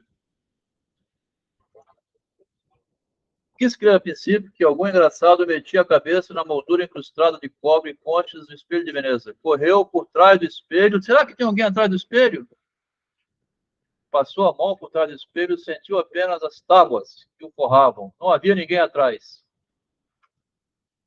O Freud, naquele ponto estranho, ele disse que estava num trem. Quando ele levantou, a porta do banheiro abriu rapidamente, ele viu um vulto que não era ele. Depois ele olhou melhor e era ele. Tá? Uma sensação de você ver outro, né? Quando você se vê no espelho, tá? É isso que o escritor põe aqui. As mãos, ao apalpá-las, sentiu mais magras. Então, apalpou as mãos. Espera um pouquinho, deixa eu ver aqui. No dedo anular sobressaía um grande anel de ouro, que não era dele, né? E que estava engastado uma venturina, na qual havia cravado um brasão. E vai embora. Este anel jamais fora o seu, em cujo brasão destacava-se a águia negra, de asas abertas, com bico. E tinha escrito o nome, ó, Otávio de Savilha. Agora que ele viu, eu sou outro. A mofa dos criados do Palácio Labinsky, a aparição de sua segunda encarnação, né, que é o outro andando, a fisionomia desconhecida subindo no espelho, podiam ser, em rigor, ilusões de um cérebro doente. Mas essas roupas diferentes, esse anel, né, esse nome, tudo palpável assim, agora estou vendo. Uma metamorfose completa havia se operado nele. Está vendo aqui, Melk? Essa metamorfose completa que se operou nele é a transformação, né, de um homem em outro homem, tá? Sem ter sido sabedor disso. Por certo, algum mago, um demônio talvez, roubaram-lhe o corpo, a nobreza, o nome, a personalidade inteira, deixando-lhe apenas a alma, sem meios de manifestar-se. A alma presa ao corpo, tá? Os historiadores fantásticos de Pedro Xeril e da Noite de São Silvestre acudiram-lhe ao pensamento, mas os personagens Lamotte de Fouquet e Hoffmann apenas tinham perdido uma sua sombra e o outro seu reflexo. Aqui, o autor vai querer marcar a originalidade dele, tá? Assim, vendo aqui, Loucos por Literatura, a originalidade é assim. Esse conto, né? Quem já viu esse conto, não sei se conhece a história dele, Pedro Xemil, ele perdeu a sombra, ele trocou a sombra. Então, quando ele andava, ele tinha vendido a sombra dele. Daí a pouco ele ficou apavorado, porque ele não conseguia mais ver a sombra. Tá? Tem uma psicose nele. É um conto assim, né? Um perdeu a sombra e o outro perdeu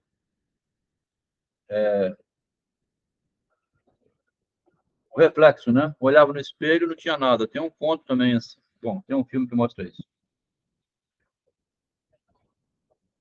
É A Juventude, como é que é? De Praga, eu acho. Tem filme mudo ainda, tá? Depois a gente pode botar um link lá para mostrar assim. Como é interessante, o cara, quando ele vai se ver no espelho, ele não vê a imagem dele. Aqui no caso não foi isso nem outro, é uma criatividade do autor que, em cima dessas ideias, criou um outro ponto, né? E esta carência singular de projeção que todos possuem inspirava sérios receios, ninguém ao menos poderia negar que fossem os mesmos. A sua posição era muito mais assustadora, não podia reclamar, então ele criou um mecanismo diferente dos outros autores, baseado na perda da identidade, né? A ideia é perder a identidade.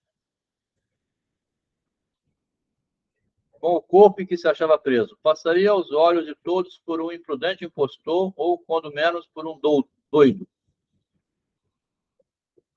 Essa ideia de se passar por um impostor, quando você está ocupando um posto que não corresponde ao que você conquistou por si próprio na realidade, tá? Muito interessante isso aqui, né? Passaria aos olhos de todos por um imprudente impostor. A impostura, né? Ou, quando menos, por um doido. Sua própria mulher o desconheceria, metido nessa forma mentirosa. Como provar a sua identidade, tá? O problema todo é isso aqui, né? Havia, por certo, 1000 circunstâncias íntimas, 1000 detalhes misteriosos, desconhecidos para todos, que, patenteados a Prascóvia, far-lhe-iam reconhecer a alma de seu marido sob esse disfarce. Mas de que servia essa convicção isolada no caso de obtê-la contra a unanimidade da opinião, tá? O autor, ele começa a pressionar muito, né? Ele vai pressionando contra a parede, assim. A minha mulher pode até me conhecer, mas e o público, né? Estava muito mal e absolutamente desapossado do seu eu. Outra ansiedade, a sua transformação limitasse-ia à troca externa do porte e feições ou habitaria realmente o corpo de outrem? Agora começou, tá? Neste caso, o que teria feito do seu corpo? Atirá-lo-iam em alguma cova ou ter-se-ia tornado propriedade de algum ladrão? Alguém roubou meu corpo? A sua segunda encarnação, vista no Palácio Labinsky, podia ser um espectro, uma visão, Então, aquilo que ele tinha visto como encarnação, outra, né? Mas também podia ser físico, né? Metido no corpo que lhe havia roubado. Com uma habitabilidade. Então, antes que ele negócio que ele imaginou, antes que fosse uma lenda da família, né? Pode ser o corpo dele. Uma ideia medonha cerrou-lhe o coração como se for uma serpe.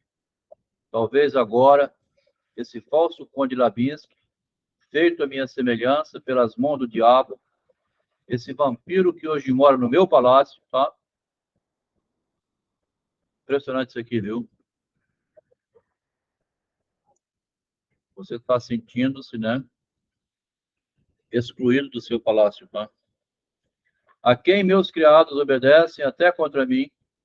Talvez agora mesmo ponha o pé de cabra no limiar dessa câmara em que jamais entrei sem a emoção da primeira noite de noivado. E Prascóvia lhe sorria ternamente e deixe cair com divino rubor a cabeça encantadora nesse peito arranhado pelas garras do demônio, tomando por seu marido a esta labra mentirosa, a esse duende, espectro, a esse odioso filho da noite do inferno. Agora ele começa a imaginar a esposa dele, um outro homem, né? Vou correr ao palácio, vou deitar-lhe fogo, vou gritar por entre as chamas, Prascóvia, enganam-te, não é o seu marido que tem no seu seio. Faz inocente cometer um crime abominável, do adultério, né? De que minha alma, desesperada, ainda se recordará quando as eternidades, ondas de flama inundavam o cérebro do conde. Ele estava, né, com a cabeça a mil, né? Também assim remete à seguinte ideia: a esposa se separa do marido, arranja um amante e vai embora com ele, tá? Muita situação parecida com essa, assim, né? Que profunda mensagem. Precisamos selar nossa identidade, né? Isso aí. Ondas de flama inundavam o cérebro do conde, né? Cadê minha esposa? Cadê minha casa? Cadê meu mundo, né? Soltavam gritos de raiva, ainda não saídos da boca humana, mordiam os punhos, rolavam no aposento como animal feroz. A loucura ia apoderar-se da obscura consciência que tinha de si mesmo. Correu ao tocador. Esse homem é um guerreiro, né? Que tinha que ficar 2 anos numa guerra, comandando soldados, né? Agora virou esse mulambo aqui, né? Encheu d'água uma bacia, mergulhou nela a cabeça, que saiu fumegante deste banho gelado. Tem que acordar, né? Voltou-lhe o sangue frio e a calma. Disse consigo mesmo que o tempo da magia e dos feitiços estavam passados. Não pode ser. E só a morte desligava a alma do corpo. Que se não escamoteava assim no centro de Paris, um conde polaco com um crédito de muitos milhões em casa de Rothschild. Vai entrar no capítulo 8 aqui, tá? 9:25, né? Morto de cansaço, atirou-se na cama de Otávio e adormeceu num sono tão pesado, tão profundo, tão semelhante à morte, que ainda durava quando João, supondo seu amo já levantado, veio por em cima da mesa as cartas e os jornais.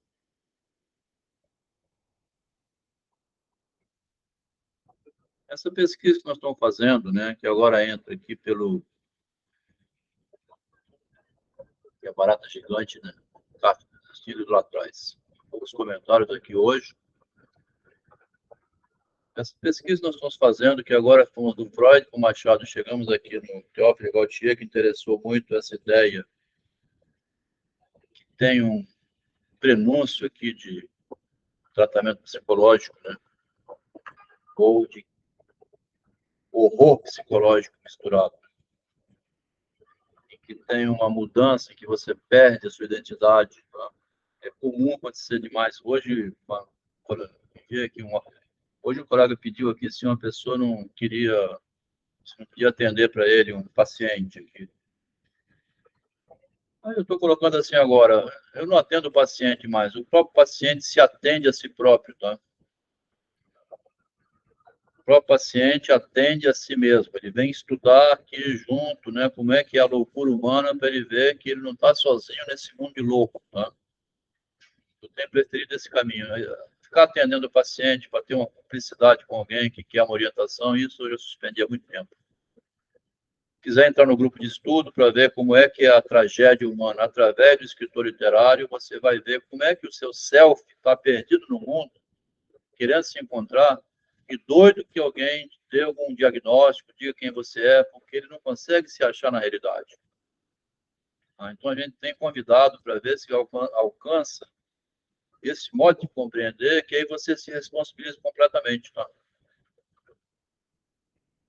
Vou prosseguir, capítulo 8. O conde abriu os olhos e volveu em torno olhar investigador. Viu uma câmara assaz confortável, mais simples. Um tapete imitando em tudo a pele do leopardo. Cobria o soalho, cortinas e tapeçaria. Agora ele vai tomando conta da realidade. Aos pouquinhos ele vai chegando à realidade, tá?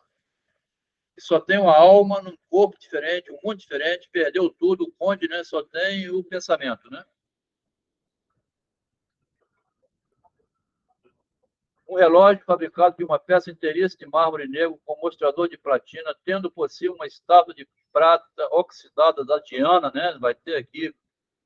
Aí começa a citar de novo as obras de arte que tem no ambiente, tá? Todos os elementos, né? Ladeada de 2 vasos antigos, também de prata, decorava a lareira de mármore branco, de veios azuis. O espelho de Veneza, em que na véspera o conde havia descoberto que já não possuía cara do costume, então o espelho estava lá. E o retrato da senhora idosa, trabalho de Flandrin, sem dúvida, a mãe do Otávio, que agora tinha identidade, né? Eram os únicos ornatos desta câmara. Uma triste, tanto triste e severa. Um divã, sempre tem esse divã, né? Repetidamente tem um divã, uma poltrona na revoltéria, colocado no centro da lareira, uma mesa com gaveta, coberta de papéis adesivos, compunha uma mobília cômoda, mas que em nada lembrava a suntuosidade do Palácio Labinsky, onde eu morava, né? Meu amo, levanta-te hoje, disse João com essa voz adquirida durante a moléstia de Otávio, apresentando ao conde a camisa de couro, a meia de flanela de gordura. Apesar de ser repugnante para o conde o vestir a roupa de desconhecido, a não querer ficar... É uma metáfora isso aqui, né? É uma metáfora, né? Você se sente tudo estranho, tá? Foi demitido da empresa. Você que ganhava 20 mil por mês. Não teve um colega que foi demitido da Valeu Doce? Ele foi trabalhar na mercearia do pai. Ele não ia à rua mais, ele ficava só nos fundos arrumando as coisas. Perdeu a identidade de engenheiro, né? Um homem que ganha 20 mil por mês foi ser ajudante do pai lá num depósito de materiais de construção. Porque a alternativa é o que hoje? Você vender coco na praia, né? Perdeu o emprego de 20 anos de trabalho.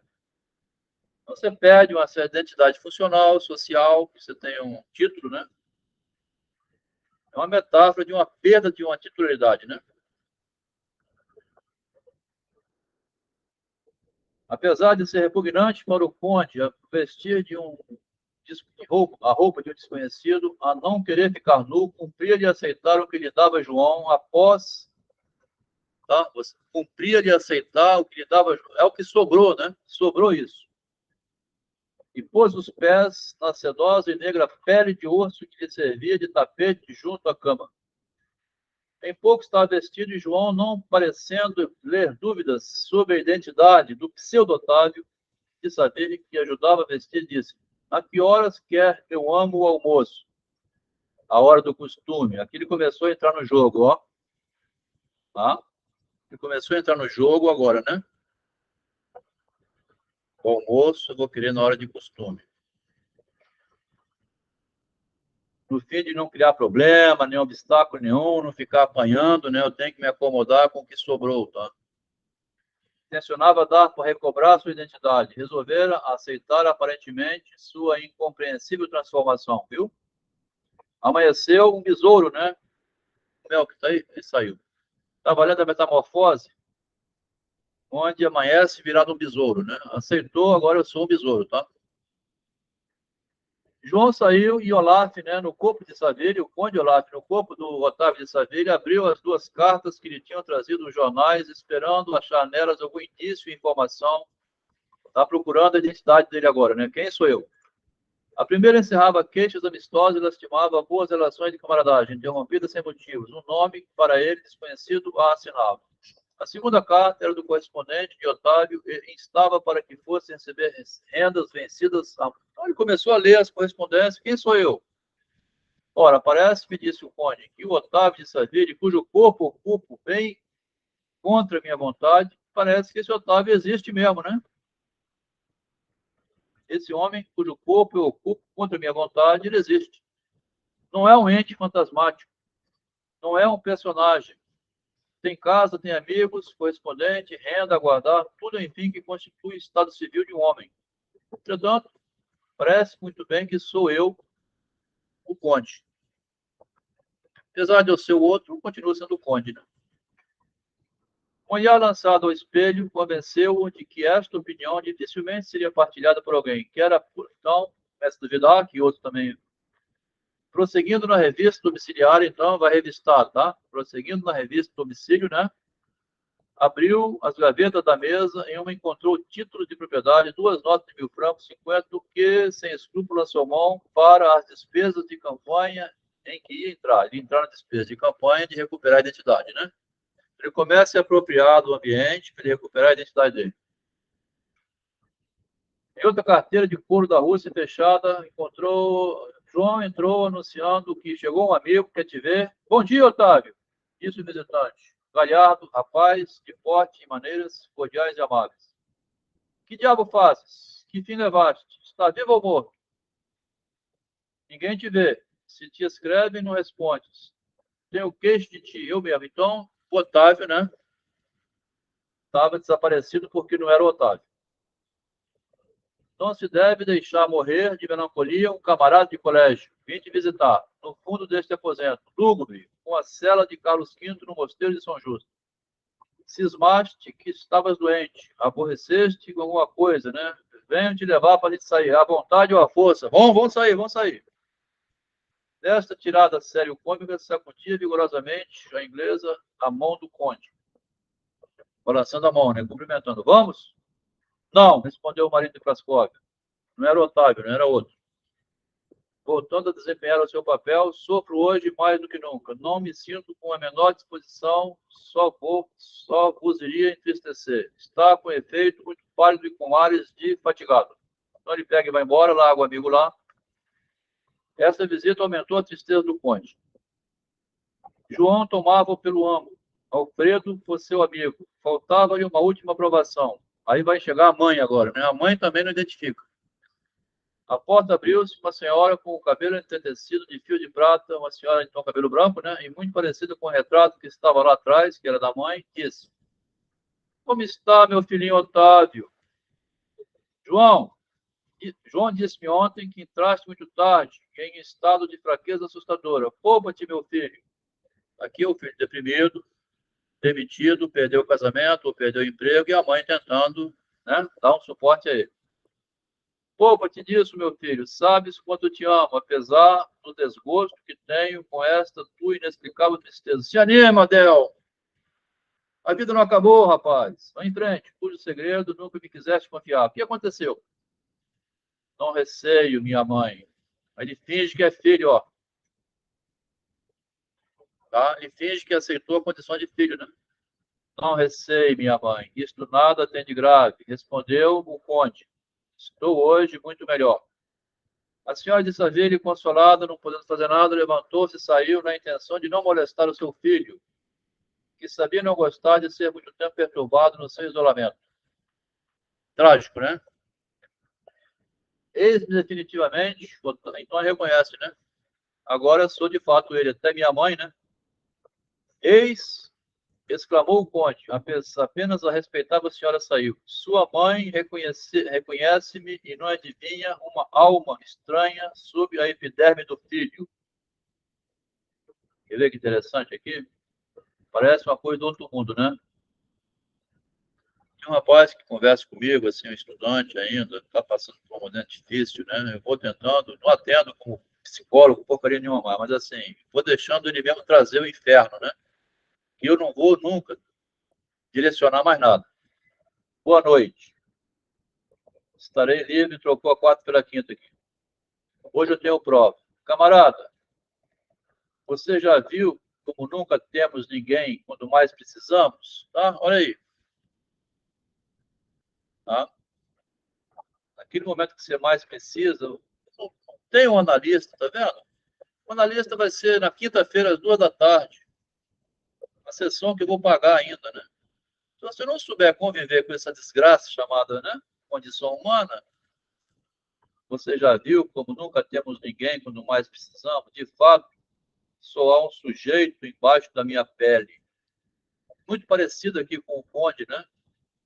Tá? Essa frase aqui, né? Eu estou, talvez, para sempre emparedado neste envoltório. Sua mãe reconhece-me e não adivinha uma alma estranha debaixo da pele do filho. Você já viu como nunca temos ninguém?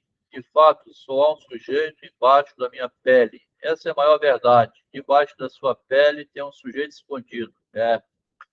O mundo tem sido muito cruel com esse sujeito. Isso aqui tem um valor de uma análise, assim, selfie, né? Muito forte, tá? Quer dizer, a pessoa mesmo identifica. Não precisa ser o Conde, não. É um rapaz, né, que fala isso, colocando a dificuldade da pessoa consigo mesmo no mundo, né? Isso tem um valor analítico, assim, impressionante, tá? Com que jovem ainda, mas está sabendo, não está esperando do analista Adelmo, ninguém. É ele com ele mesmo, né? Debaixo da pele, tá? Que é a situação do Conde aqui no livro literário, né? Aqui é um deslocamento, aqui é o quê? Uma sublimação, Chico Freud, né? O autor sublimou, transformando num conto, né? Enquanto que aqui é uma tradução de uma realidade, né? Então tem um paralelo entre a ficção com o real, tá? Sua mãe, então saiu e sua mãe não adivinha uma alma estranha sob a pele do filho. Eu estou, talvez, para sempre emparedado neste envoltório chamado corpo. A gente está emparedado no envoltório chamado corpo. Que metáfora, hein? Daqui a pouco o Adelmo vai despedir-se, né? Vai lá para o outro mundo. Eu estou, talvez, para sempre emparedado. Que singular prisão para o espírito, que é o corpo de um homem, tá? Ó. Não obstante, é muito difícil renunciar a ser o conde Olaf, a perder a nobreza. Não consigo, né? Mulher e fortuna, e ver-se reduzido a uma mesquinha existência de burguês. Um vermezinho, né? Ou, para sair dela, hei de rasgar esta túnica de neço que tenho sobre mim, minha pele, né? E hei de entregá-la despedaçada ao seu primeiro dono. Se em voltasse ao palácio, não, seria escândalo inútil isso, me poria lá, o suíço, que é o segurança, né, me poria na rua de novo, como já fez antes, pois já não tenho o meu vigor metido como estou nesta camisola doente. Tá? O guerreiro, né, o valente marido da Prascov, que estava na guerra, agora está num corpo doente. Vejamos, procuremos, cumpre que eu saiba deste Otávio, que agora sou eu. Como é que eu vou encontrar a minha identidade, né? Procurou a minha carteira. A mola tocada, por acaso, cedeu e onde tirou dos bolsos de couro, primeiro muitos papéis cobertos de linhas juntas e finas, depois um quarto de pergaminho, e sob o pergaminho uma mão pouco adestrada, mas fiel ainda desenhando, com a memória do coração, um retrato crayon da condessa. Encontrou um retrato da mulher dele, tá? Que era impossível não reconhecer à primeira vista. Esta descoberta, o conde ficou estupefato. A surpresa sucedeu um curioso movimento de ciúme, como se achava o retrato da condessa na carteira secreta deste moço desconhecido. De onde provinha, quem eu fizera, quem que deu esse retrato da minha mulher, esse homem? Essa Prascóvia, tão religiosamente adorada, teria descido do seu céu de amor a uma aventura vulgar? Ó, que zombaria infernal o encarnara a ele, marido, do corpo do amante dessa mulher, até então considerada pura. Depois de ter sido esposo, passava a namorado. Sarcástica metamorfose. Mudança de posição capaz de produzir a loucura. Agora deveria procurar enganar a si próprio. Ser, há um tempo, Clitrando e Jorge Dantin. Vamos buscar outros personagens, né? Todas essas ideias enchiam-lhe tumultuosamente o crânio. Via sua razão prestes a fugir, na iminência da loucura, né? E fez, para ganhar um pouco de calma, um esforço supremo de vontade. Ouviu João, que o advertia de que o almoço estava na mesa, E tornou de novo para a carteira misteriosa. Os apontamentos de Otávio compunham uma sorte de jornal psicológico. Ó.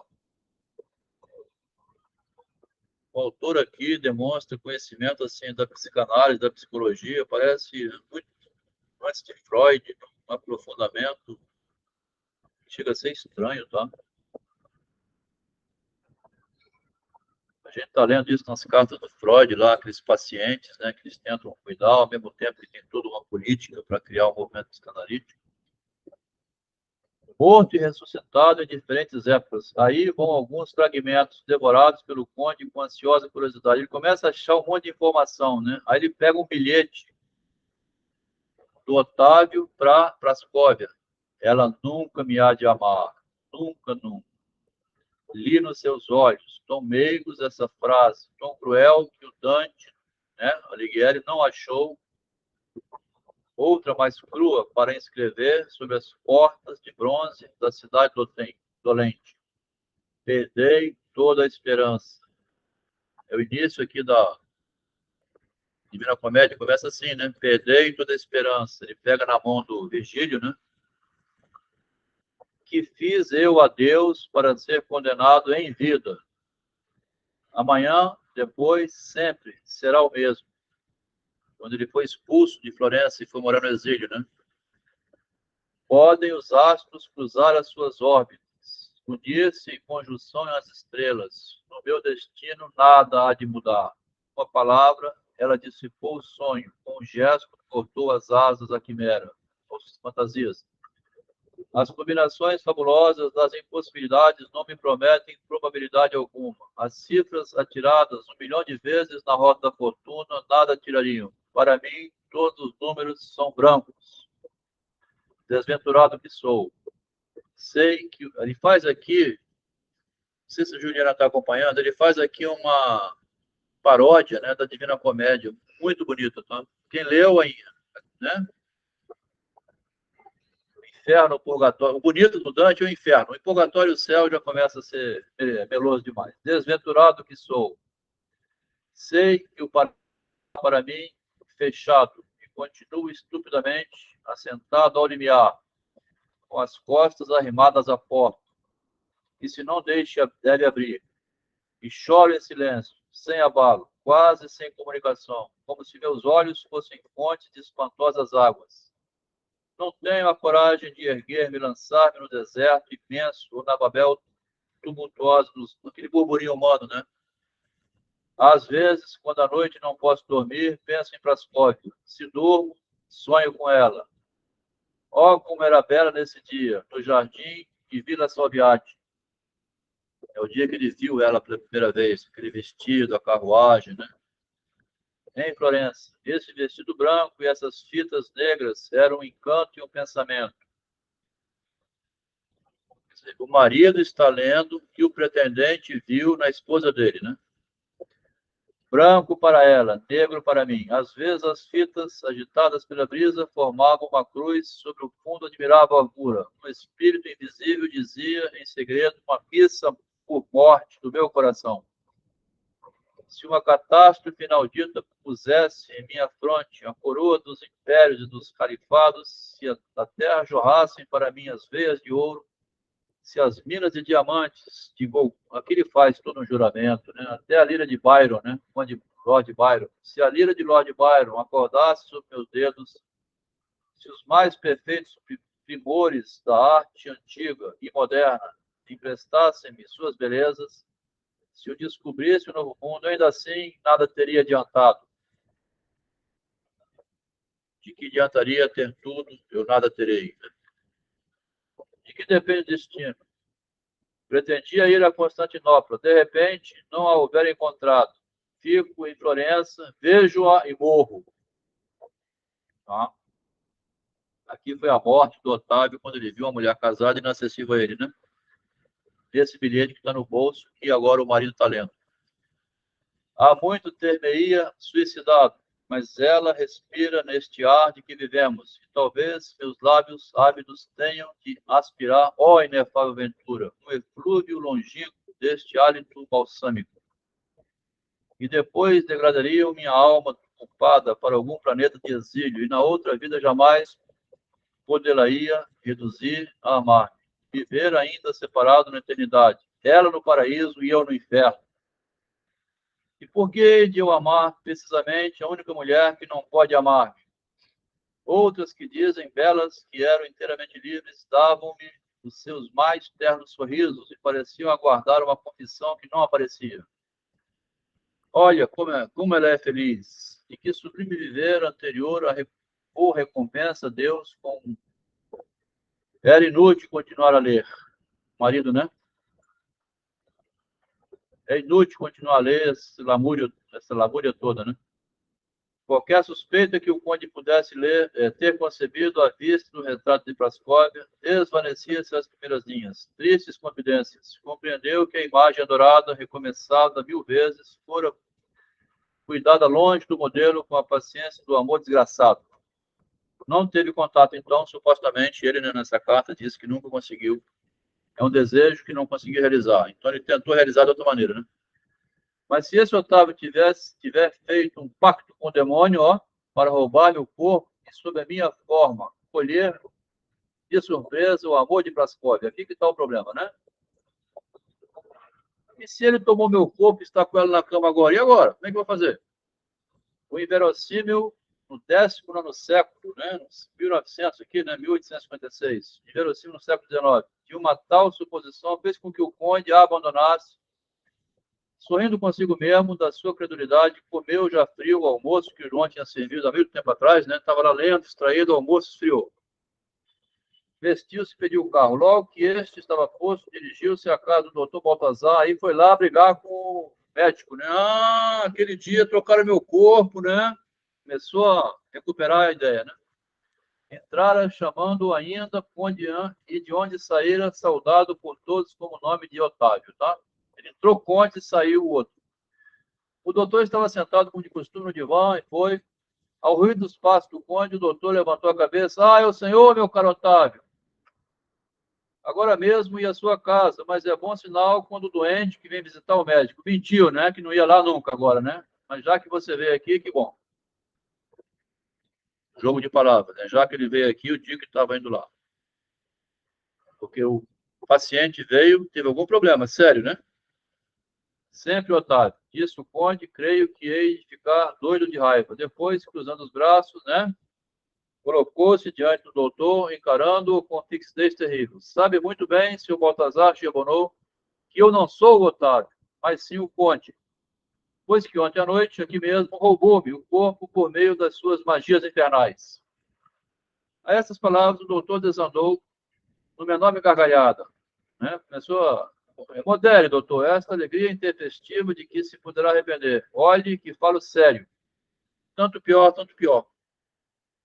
Isto prova que a anestesia e a apocondria de que o tratava mudaram-se em loucura. Você agora está completamente louco, né?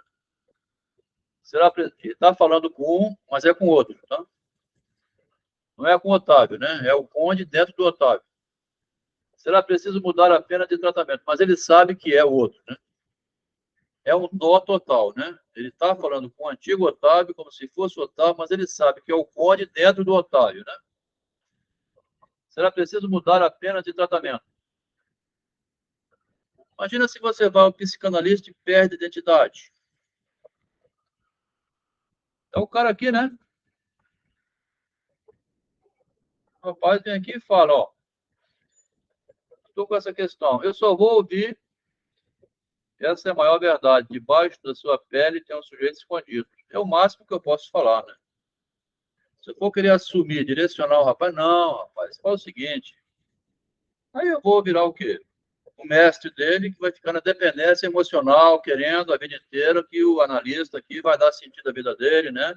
Ressignificar a vida dele, vai fazer surgir um demente, né? Dependente emocional, né? Assim? Então ele volta aqui porque você foi me tratar, mas você me ferrou, né, doutor Charbonneau? Aí o doutor Charbonneau joga pro lado invertido, né? Ele não assume responsabilidade nenhuma. Você está piorando, hein? Você estava com anestesia, hipocondria, tratava, agora você está doido mesmo. Então ele faz aqui aquele jogo chamado, como é que é? Aquele filme de 1938. Já me lembro o nome. Não sei por que não estrangulo, médico do inferno, exclamou o conde, adiantando-se em direção a Chebonneau. O doutor riu-se da ameaça do conde, que tocou com a extremidade de uma varinha de aço, e o conde sofreu uma comoção terrível e pareceu-lhe que tinha o braço quebrado. Quando o analista passa a ter poder sobre o paciente, tem esse efeito aqui. Você vai discutir com o analista, ele te faz você sentir mais doente ainda para você não sair dele, né? Eu acho que você não terminou a sua análise. É melhor... Olha o que você está falando aí, tá? Você está piorando, hein? É uma maldade, tá? Falo isso porque eu fui 13 anos analista, né? 2 vezes por semana, tá? Você pensa que está encontrando ali a raiz do seu ser, você está, na verdade, escravizado por alguma coisa que você acha que vai achar, né? Então, o analista aqui, que é o Otávio, né? O médico, aliás, faz uma mágica em cima dele e se sente pior ainda, né? Tá vendo? Nós outros temos os meios de aquietar os doentes que se engrilham, disse ele, deixando cair sobre o conde, né? Esse olhar gelado como uma ducha, que doma os loucos e faz cair sobre o ventre os próprios leões. Volte para casa, tome um banho, está super excitado, você vai se acalmar. Tá vendo? Que maldade! O conde, aturdido pela carga elétrica, saiu da casa do doutor Chebonneau mais incerto, mais inseguro, né? Mais perturbado que nunca. Mandou seguir para passe... Vou embora. Vou procurar outro médico. Aqui ele foi procurar outro médico. Ó. Estou dominado, disse ao cérebro médico, o outro, né? Por uma singular alucinação. Quando me olho ao espelho, meu rosto não aparece com seus traços habituais. A forma dos objetos que me cercam está mudada. Não reconheço nem as paredes, nem os móveis da minha casa, meu quarto, minha câmara. Parece-me que já não sou eu mesmo, o mesmo. Sob que aspecto você se vê? Perguntou o médico. O erro pode provir dos olhos, ou então do cérebro, né, do cerebelo. Vejo-me de cabelos negros, de olhos azul escuro e rosto pálido e barbado. Os sinais de um passaporte não seriam mais exatos. Não sofre nem de alucinação mental, nem de moléstia da vista. É com efeito tal qual como se vê. Ele está vendo isso aqui mesmo, né? No espelho. Não. Na verdade, eu tenho cabelos louros, olhos negros, pele queimada e bigode fino a unga. O verdadeiro conde seria esse, né? O corpo do outro. Isto, observou o médico, começa uma leve alteração na faculdade intelectual. Entretanto, doutor, eu não estou doido. Sem a menor dúvida. Só quem está em seu juízo pode vir sozinho à minha casa. O médico desvia a palavra, né?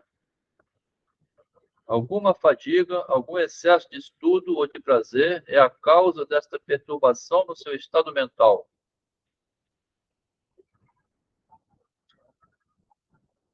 Ricardo, você lembra aí, como é o nome daquele filme, hein, que vai torcendo a cabeça da pessoa? É o Gaslight, agora me veio à mente. Em 1938 lançaram um filme chamado Gaslight. Uma pessoa vai destituindo a outra, pessoa, o outro vai perdendo a confiança em si próprio. Querem confundir de uma tal maneira, né? No Gaslight, que é um pouco parecido com isso aqui. Tá? Engana-se, a visão é uma realidade. A ideia é quimera. Em vez de um homem que se vê moreno, o Senhor é um homem moreno que se julga louro. Gaslight é isso aqui, tá?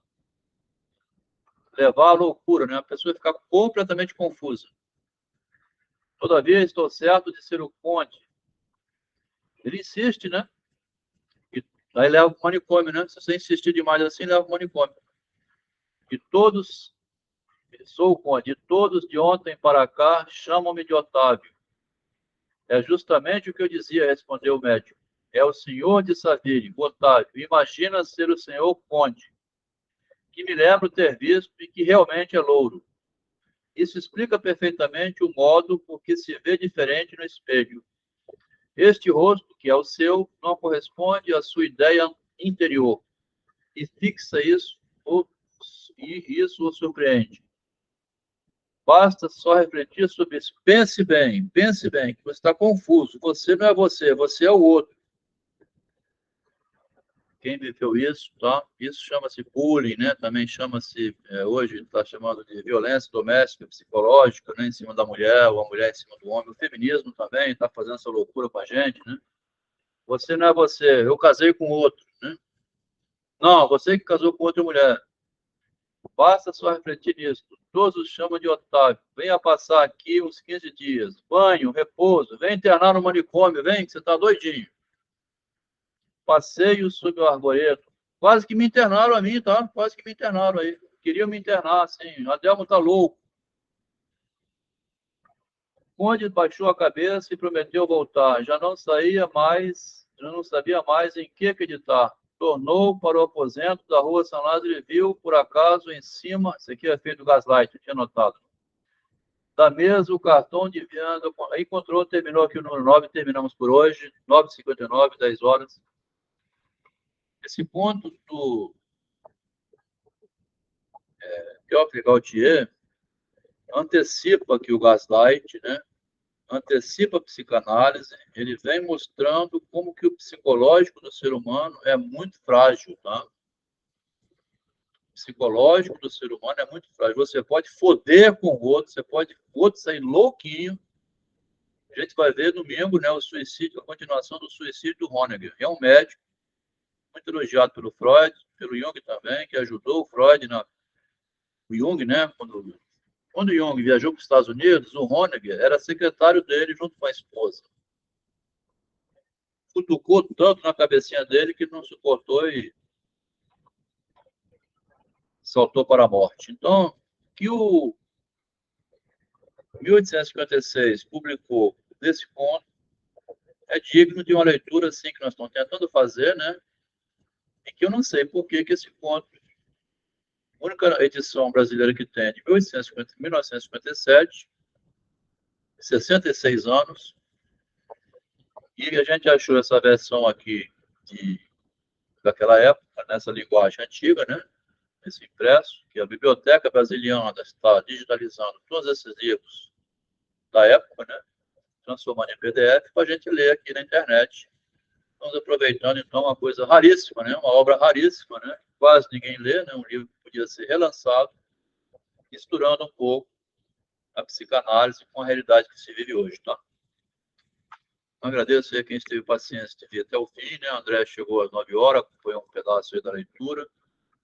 Obrigado, Ricardo, pela presença, né? Obrigado, Juliana.